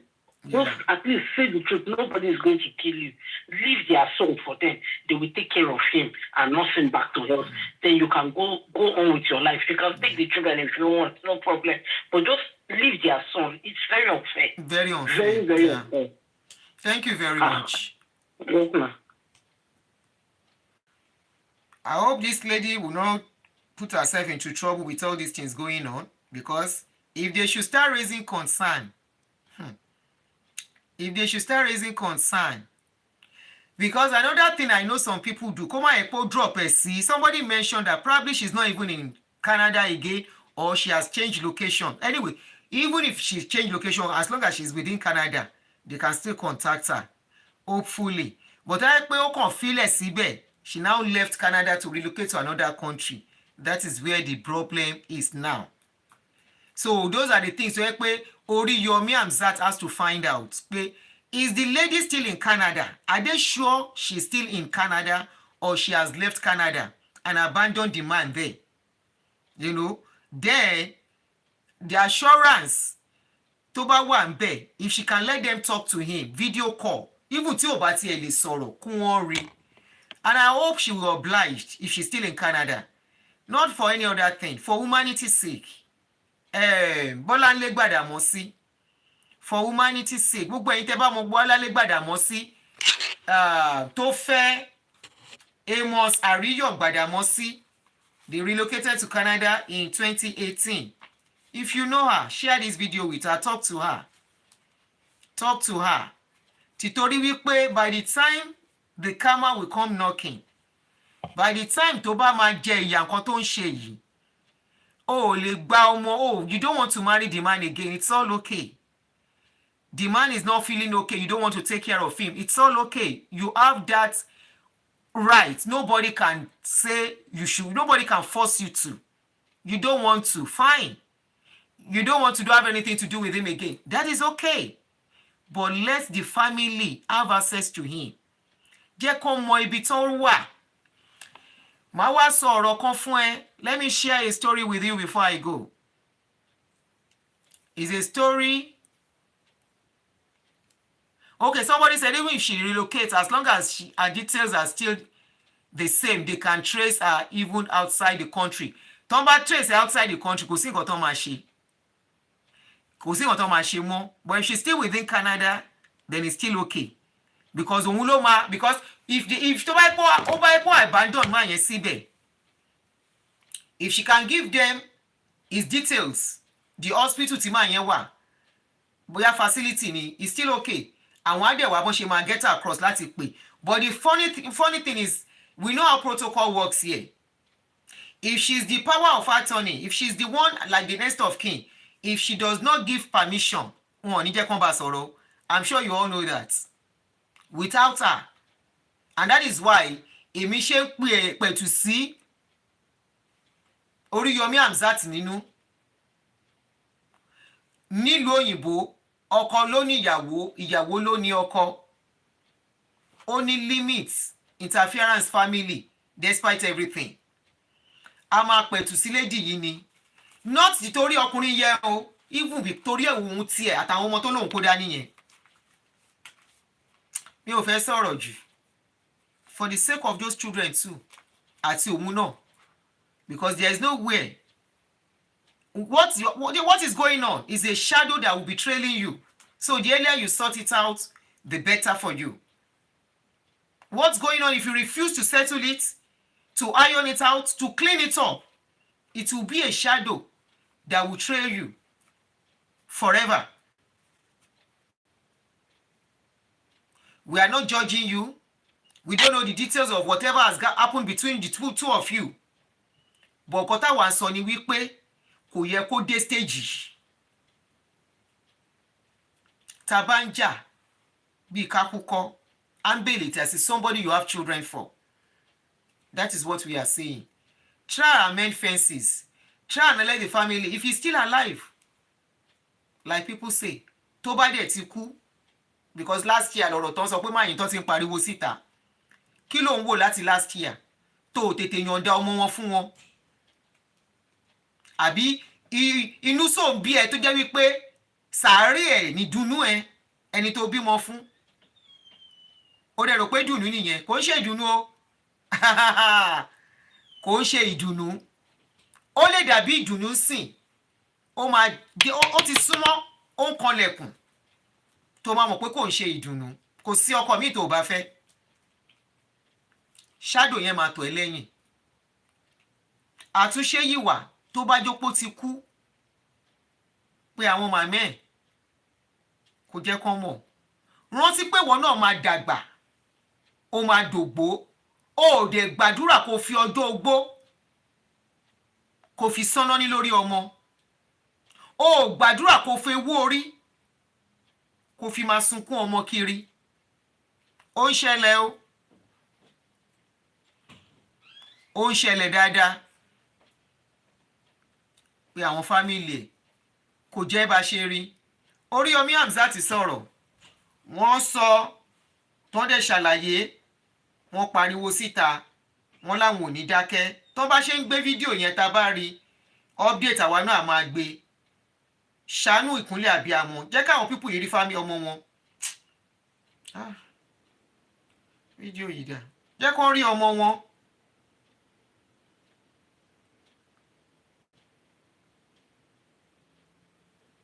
Ọmọ mi kú, àwọn àgbàlagbà sọ wípé ó sàn jọ ọmọ mi sọnù lọ.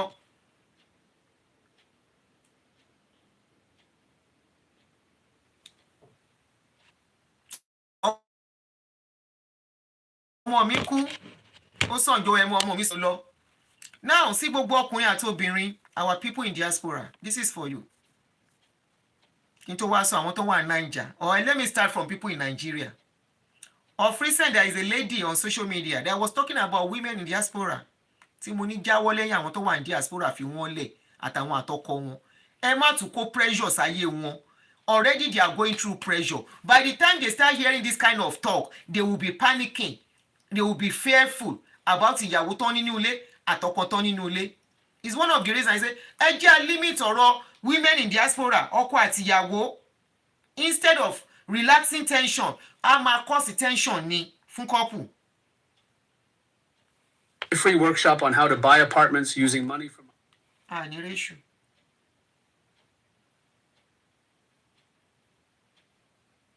A máa cause tension. If you are a man, you dey for Naija, you are planning japa, make sure say you no dey beat your wife. Hello? Make sure say that woman wey you want to japa with, you no dey slap her, dey talk to her anyhow. You no dey beat her, you no don maltreat her. Any woman wey you know say you don maltreat, leave am for Naija. Women will not like this one, but I'm telling you the truth. Leave am for Naija. If you know say your woman, na dey always fight, leave her make she stay Naija. At least for some time, make you japa by yourself first. Dey send money to train the children. Try and settle some things. You know people wey dey japa together, wey no dey get wahala. Na couple wey be say, number one, the man never maltreat the woman. Number one, the man Never maltreat the woman. Number 2, they are friends. Number 3, they are not greedy. No be say wife greedy, abi husband greedy. If na get that kind character, in a relocate, wallahi ma tún ká gbẹ̀yìn ni. Because when you get here, the next thing everybody wants to do is to start pursuing individual dreams. From there, wahala will start. It will now become my money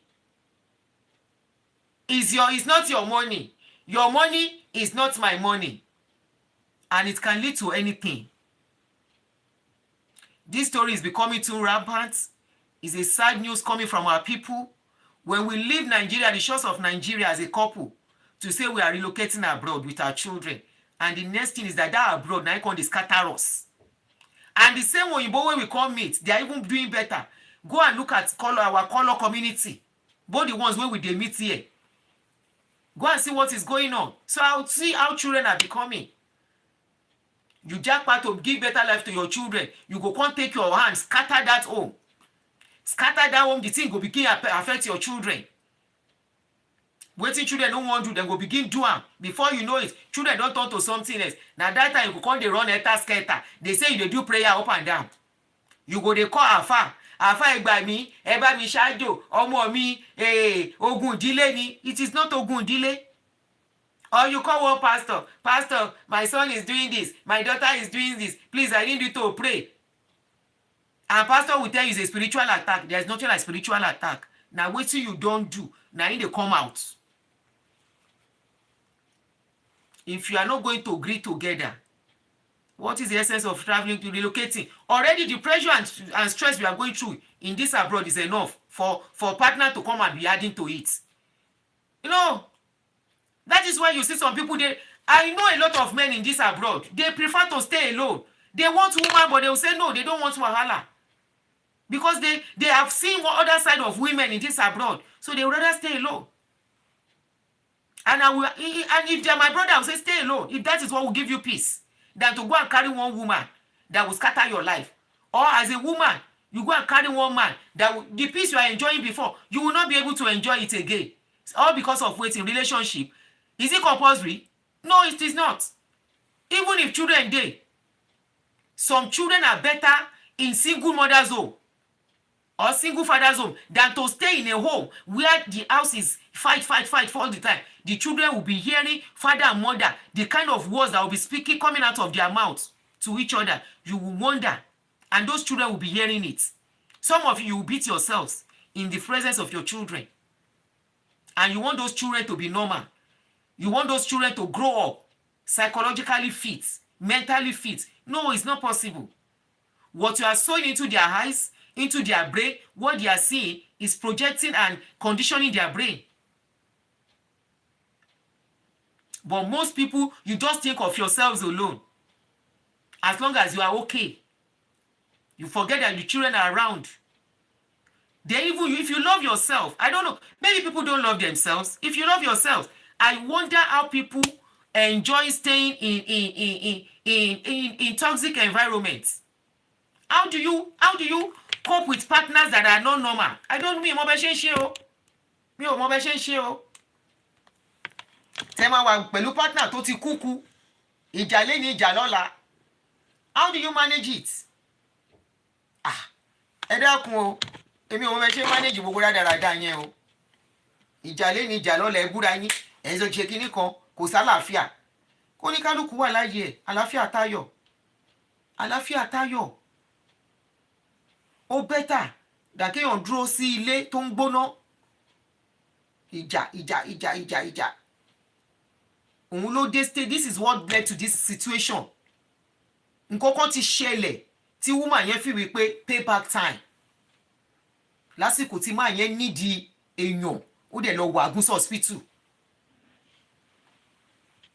Kò sọ fún family ẹ̀. Kò sọ fún family ẹ̀. Kò sọ fún anybody. Pare ò yá láti bí a year plus ó dẹ̀ wọ Àgúnṣe sílẹ̀. Tí ò bá ṣe pé ni tó lóró nínú, àwọn obìnrin kan ní nǹkan kan oró ni. Òbúrò burúkú. Wàá gbóbìnrin mi tó máa sọ̀rọ̀ báyìí, wàá wò pé ṣábíamọ ló sọ̀rọ̀ yìí. Tí wọn náà dẹ̀ bímọ tiẹ̀, tó lọ́mọ ọkùnrin tó lọ́mọ obìnrin, kó tiẹ̀ má bímọ, obìnrin ìyálàjẹ́. Yes, mo gbà pé àwọn ọkùnrin kan máa ń ṣàṣejù, wọ́n ṣàṣetẹ́.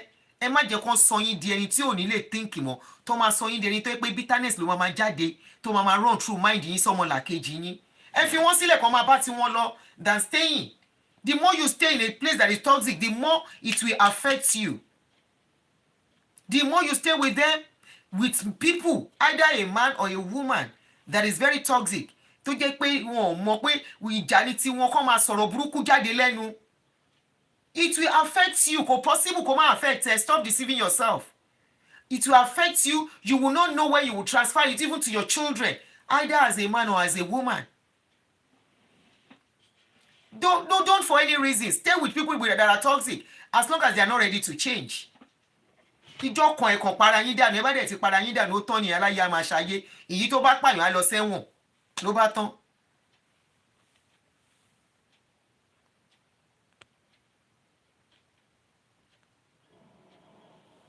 Èyí tó bá pààyàn ẹ̀wọ̀n ní straight ni, kò jù bẹ́ẹ̀ lọ. So we are appealing to Kilolóhùn jẹ́, if you can get across to Oriyomi and have time. Oriyomi ò ní pa ẹ́. Ká ní mo rí access to Oriyomi ni I will talk to him pé ọ̀rọ̀ tó wà nílẹ̀ yìí kò ń ṣọ̀rọ̀ agídí, kò ń ṣọ̀rọ̀ ìjà. Ọ̀bẹ ti gé ọmọ lọ́wọ́, ẹ ti sọ̀bẹ nù. Ọ̀bẹ ti máa ṣe, ẹ sọ ọ̀bẹ nù, ọ̀bẹ ti ṣe nǹkan tó máa ṣe already. Nǹkan tó ṣẹlẹ̀, àtúnṣe, báwo ló ṣe àwọn ìyá yẹn ṣe máa rí access tó ṣe máa gbóhùn ọmọ wọn. Nǹkan tó kù nìyẹn. Òun nìkan ló mọ everything. Àwọn ọ̀rẹ́ rẹ̀, wọn ò rí colleague, wọn ò rí acquaintance. She's the only one you can call. So kò ń ṣe nǹkan tẹ́ máa bá fi ṣagídí. Kò ju tèmi, kò ju bẹ́ẹ̀ lọ. Èmi fẹ́ lọ, mo máa lọ sùn. So thank you everyone. Hopefully Alhaji Oriyomi Hamzat get to see this. He said he's going to come out again on Friday. According to the video, I don't know when he did it. He said he's going to come out again. He will not keep quiet until tí lady yìí bá dáhùn. But I want to appeal. Níbi tọ́rọ̀ bá tọ́rọ̀ dé yìí. Àti bàbá tí Bọ́lá ń lé Gbémi Sọ́lá tí ń fòrò ayé wọn. Ó ti bímọ méjì fọkùnrin tá à ń sọ yìí o. Mẹ́ta ló bí. Ó ti bímọ méjì fún ọkùnrin tá à ń sọ yìí o. Ọmọ mẹ́ta. Ọmọ mélòó? Ọmọ mẹ́ta. Ó ti bímọ mẹ́ta o. Màmá mi ẹ sọ̀rọ̀ ní ìsìn. Ọmọ Nàìjíríà ó gbóyin bàbá náà sọ̀rọ̀. Ẹ tún fi Bọ́lá ń lé Gbémi Sọ́lá gbogbo àgbáyé o. Bọ́lá ń lé Gbémi Sọ́lá ní Canada. Bọ́lá ń lé Gbémi Sọ́lá ní Canada. Bọ́lá ń lé Gbémi Sọ́lá ní Canada.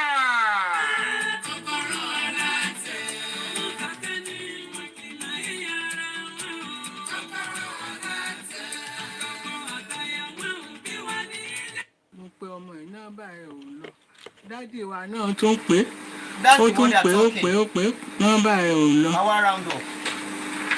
Àtìgbà yẹn náà ó ti ń lọ sí 2 years báyìí. One year tó ti ń lọ sí báyìí. Àbúrò ọmọ yìí o. Gbémisọ́lá Bọ́láńlé kò jẹ́ ká gbúrò ẹ̀. Tá a bá pe nọ́mbà Gbémisọ́lá Bọ́láńlé ká tẹ̀ béèrè condition ọkọ ẹ̀ kò ní gbé fóònù, kò ní gbé kọ́ọ̀hún. Ọkùnrin kan ló máa ń gbé á ní kí ni mo fẹ́ bá sọ, á ní kí ló ṣẹlẹ̀, á ní kí ni mo fẹ́ sọ fún. Wọ́n ń pe wọ́n lọ́kùnrin yẹn jẹ́ Táíwò Ọláyíwọlá. Òun àti Gbémisọ́lá ló sì ń lo ilé tọ́mọ mi rẹ́ǹtì. Láti ìgbà yẹn wọn ò jẹ́ ìgbúrò ọmọ. Táíwò Ọláyíwọlá. Bẹ́ẹ̀ ni sà. Òun àti Bọ́lá ń Gbémi Sọ́lá ní lo létí ọmọ tẹ̀yìn rẹ́ǹtì. Bẹ́ẹ̀ ni sà. Kábíyèsí Olódùmarè. Ìkan rèé nínú lẹ́tà tí Àríyọ̀ ọmọ.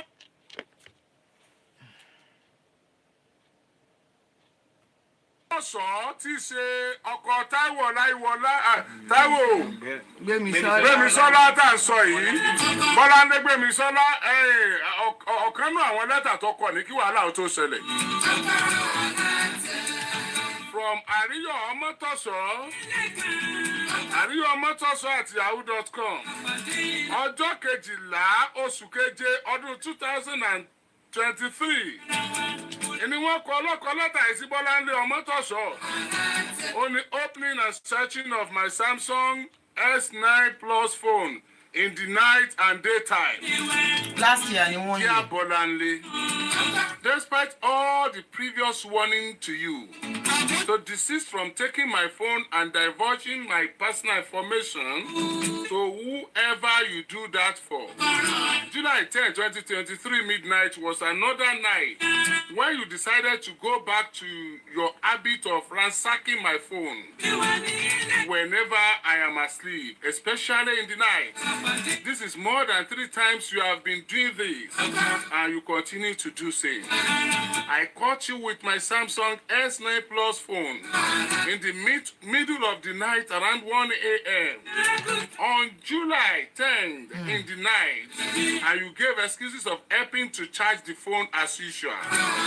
Please take this as a final warning. Do not touch my phone at night or daytime for whatever reason. Like you have been warned before, if you observe anything with phone while I am asleep, please wake me up. I'm responsible for my phone and not you, because I do not touch your phone for any reason. Yeah. Any repetition of this act from you will have consequences which might include law enforcement involvement. Because you have decided to be exposing my personal information Wọ́n ti fọlọ́pàá threatening ara wọn. known and suspicious people. Please be guided. Sorry, I had to stop there. Man, you continue. The man at a point, ó ti threaten ẹ pẹ̀lú ọlọ́pàá. Kí la mọ̀ tó ń fà? Tí ọ̀rọ̀ yín àtọkọ àti ìyàwó bá ti ń dọ̀rọ̀ ọlọ́pàá, kí lẹ̀ ń ṣe pọ̀ pẹ̀lú ra yín nulẹ̀? What are you doing together again? Tó ti di wípé ọlọ́pàá máa kó wa. Ọ̀rọ̀ yín ti di ikú ń dẹ dẹ̀dẹ̀, dẹ̀dẹ̀ ń dẹkú. Kí èèyàn kan máa kọ́ ọgbọ́n, bóyá Ọlọ́run ṣí èèyàn kan létí lọ́rọ̀ yìí ni. Ó ti di ikú ń dẹ dẹ̀dẹ̀, dẹ̀dẹ̀ ń dẹkú. Hello. Kò yẹ kí n gbé kọ̀, mo sì gbàgbé. Hello. Kò yẹ kẹ́ gbé, but èmi gan ò sí lórí program again mọ́, but mo ṣe join back. Mo á gbọ́ bí tẹ́ni wọ́n ti threaten ara wọn pẹ̀lú ọlọ́pàá. Yeah. So, mi ò tí gbọ́ gbogbo kíní tẹ́lẹ̀. Tẹ́ bá rántí ìgbà tí mo sọ fún yín, mo ní guy yẹn ti sọ̀rọ̀ jù. Òun ló jẹ́ kán mú lóhùn kán mú sílẹ̀. So, ó ti fi yẹn wá síwájú ẹ̀ wípé kó tó ṣe kọ́kọ́ fóun. Ó ti fi òpin àjò yẹn hàn lady yẹn. Yes. Pé level tóun máa bá dé tóun máa ṣe ní. So, wọ́n gbọ́n mọ́ lọ́wọ́ ni. Bẹ́ẹ̀ni. Wọ́n gbọ́n mọ́ lọ́wọ́, wọ́n ṣáájú ẹ̀ débi tí ní àjò yẹn lọ. Irú ẹ̀ náà lè tí mo pa lówe èèyàn tó ti kúrò lé for 6 months tó wá padà wá fún gbàgbé fóònù sílẹ̀. Mo pe ọlọ́pàá sí ni, and later ló padà ń bẹ̀bẹ̀ pé kí ló tí mo pe ọlọ́pàá sọ pé ìyá òun bàbá àwọn ẹ̀gbọ́n nǹkan ti ní kó ń pọ ọlọ́pàá sí mi tó ń bá débi. Mo ní àwọn tẹ́jọ́ sọ àwọn náà pé kí n má jẹ́ kó ṣe báyìí kó ṣe báyìí. So tọkùnrin bá ti sọ̀rọ̀ jù wípé ó ń wọ̀n obìnrin, ó ti tọ́ obìnrin yẹn sọ́nà láti mọ limit in tó fẹ́ ṣe. A wá síwájú ẹ̀. So a ṣáájú ẹ̀ ní gbogbo ọ̀nà. Yeah. Then mo ṣe ń sọ mo ní kò ní burúburú kó má kú ẹnìkan mọ́ ni. Once tí ò bá ti kú ẹnìkan kan ọkùnrin débi pé ó ṣí létí, kọkùnrin yẹn tètè ṣe kíni, kó tètè bá ẹsẹ̀ ara ẹ̀ sọ̀rọ̀. Because gbogbo àwọn tó súnmọ́ ní àti béèrè lọ́wọ́ wọn pé kí ni lágbẹ́já máa ṣe gan. Wọ́n á ti sọ fún pé àkígbọ́kígbà ni ó máa bẹ̀ fà o. Then àwa ni òun ti wádìí ẹ̀ náà wọ́n ti sọ pé onígbà so ọ̀nà tóun náà nìyí. So àtọkùnrin àtobìnrin òun ni kọ́ máa kó ẹnu ara wọn níjànú. Once you see something tí ò jọra wọn, then cry out and be like intajọ sọkọ yìí omi ò fẹ́ bẹ́ẹ̀ tètè pàṣẹ sí àwọn èèyàn bá wà sàkání ẹ̀ sí. And another thing, àwọn èèyàn sọ pé revolution, people should start taking care of their kids. Àwọn ọmọ wọn kíníkan. Ṣẹ́rí, most of ìyá àti bàbá náà pass àwọn kíní down sí àwọn ọmọ yẹn. In the sense that ọmọ wọn ò kí ń jẹ́ káwọn ọmọ yẹn graduate kan ṣiṣẹ́ kọ́ rí lè máa mú owó wálé kọ́ tó máa ṣe wọ́n sí ẹnu ọkọ àbí sí ẹnu ìyàwó. And once tí òbí ọkọ tó bá ti ń dúró de ìyàwó láti fún wọn nìkan, ẹ má bàa mi fàágùn ṣá o, ebi ń pa ṣége sí mi lára. Ìyàwó mi tẹ ẹ̀fọn ẹ̀mí ní nǹkan báyìí ó tẹ̀ ṣe báyìí, it's wrong. Ní kíyàwó ọmọ má tọ́jú bàbá àti ìyá ọkọ ẹ̀, but ìwọ ọmọ gangan tó jẹ́ ọkọ máa fún àwọn òbí ẹ̀ ní nǹkan directly láti ọwọ́ ara ẹ̀ pé èmi ni mo fún yín léléyìí o. Kò tí ẹ kọ́kọ́ yàwó, kò yẹ kọ́kọ́ yàwó. by so doing obìnrin náà máa ń lòye láti penetrate ìyá àti bàbá ọkọ láti mọ weakness ọmọ ibi tán gbé lọ ibi tí wọn ò gbé lọ kí ni limit ẹ kí ni ó ń ṣe limit ẹ tí wọn á dẹ̀ feel pé àwọn sọ pẹ̀lú yáyà fún ìyàwó àwọn ọmọ láìmọ̀ pé ìyàwó àbí ọkọ yẹn náà ó fi ń ṣọ́nà ọjọ́ iwájú ibi tí a ti rí wọn mú òun ni so olúkálùkù ni kó gbọ́n kó kún fún àdúrà ó dàrọ̀ gbogbo àwọn tó dẹ̀ ń support ibi gbogbo àwọn tó dẹ̀ ń support ibi tó bá kú ọ̀la kan sọ ohun gidi. ẹ má ṣe pé ẹ má ṣe pé ẹ má ṣe pé ẹ má ṣe pé ẹ má ṣe pé ẹ má ṣe pé tí àwọn ọmọ wọn máa di ẹ má ṣe pé ó dàrọ̀ ẹ má ṣe pé for anybody lórí show mi. tábà ní ká wo dídùn fún àwọn ọ̀rọ̀ adé egun ọkọ náà ṣe pé lẹ́kùn gbà ó yẹ kí n stop call yẹn ẹ má jà ṣe pé for anybody ẹ̀sán akẹ́ for anybody bó nǹkan tó ní kálukú bá mọ̀ ṣe kó máa ṣe. Ríyọ̀ Ọmọ́tọ̀ṣọ́.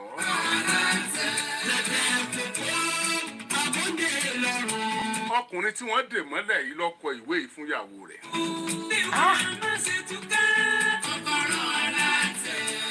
Bọ́lá. Tí obìnrin bá ti lè sọ fún ẹ pé màá fọlọ́pàá gbé e àbí tọkùnrin sọ fún ẹ pé wo ìjọba ló máa bá wa parí ẹ ti ń ṣọ́ra yín látọjọ́ yẹn. Bọ́lá ọmọ Ọlábìyí. Ìyá rẹ̀ máa jẹ́ Rúùtù àárín adé Ọlábìyí. Àárín adé. Àárín adé. Àárín adé Rúùtù. Ẹ ṣeun.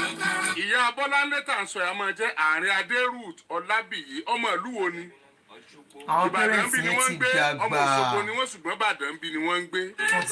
Ìyá Rúùtù àárín adé Ọlábìyí ọmọ yín Bọ́láńlé Gbémisọ́lá ọmọ Ọlábìyí. ṣé èèyàn máa ríru léjì yìí á ló lè ṣerú nǹkan báyìí. ó di ọmọ ọkọ rẹ̀ mọ́lẹ̀ ó di àríyọ̀ mọ́lẹ̀ sí Canada. Ọlábìyí Abíọ́dún tí wọ́n jẹ́ pásítọ̀ ni wọ́n jẹ́ ẹ̀gbọ́n ẹni tá a sọ. orin gan pọ̀ ẹ má fòun yín kó bá mi jèrè. Adéjọkẹ́ Ọlájùmọ̀kẹ́ Adéníran ẹ̀gbọ́n ni wọ́n jẹ́ sẹ́ni tá à ń sọ yìí. Níyì Ọlábìyí.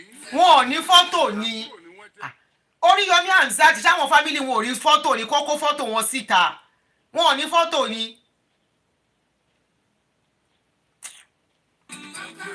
Ó dẹ̀ ń ká mi lára. Àbúrò ló jẹ́ sẹ́ni tá à ń sọ yìí. Ó dá. Ẹ jẹ́ a lọ sùn. Ṣé a mọ̀ pé tí nǹkan bá ṣẹlẹ̀ báyìí we try and use it in as much as we are crying for help too pé kó léjì yẹn jọ we will still learn from it. Ṣé rí marriage is not a do or die affair that is what I will tell you. Débi pọ́rọ̀ yẹn á jẹ́ pé máa para yín dànù kó lè tó yẹn o ilé ayé dùn ó dàrú. Then please above all have a heart of forgiveness. Honestly there is no how tájọ́ máa wà tá à ní ṣẹ́ra wa. Have a heart of forgiveness.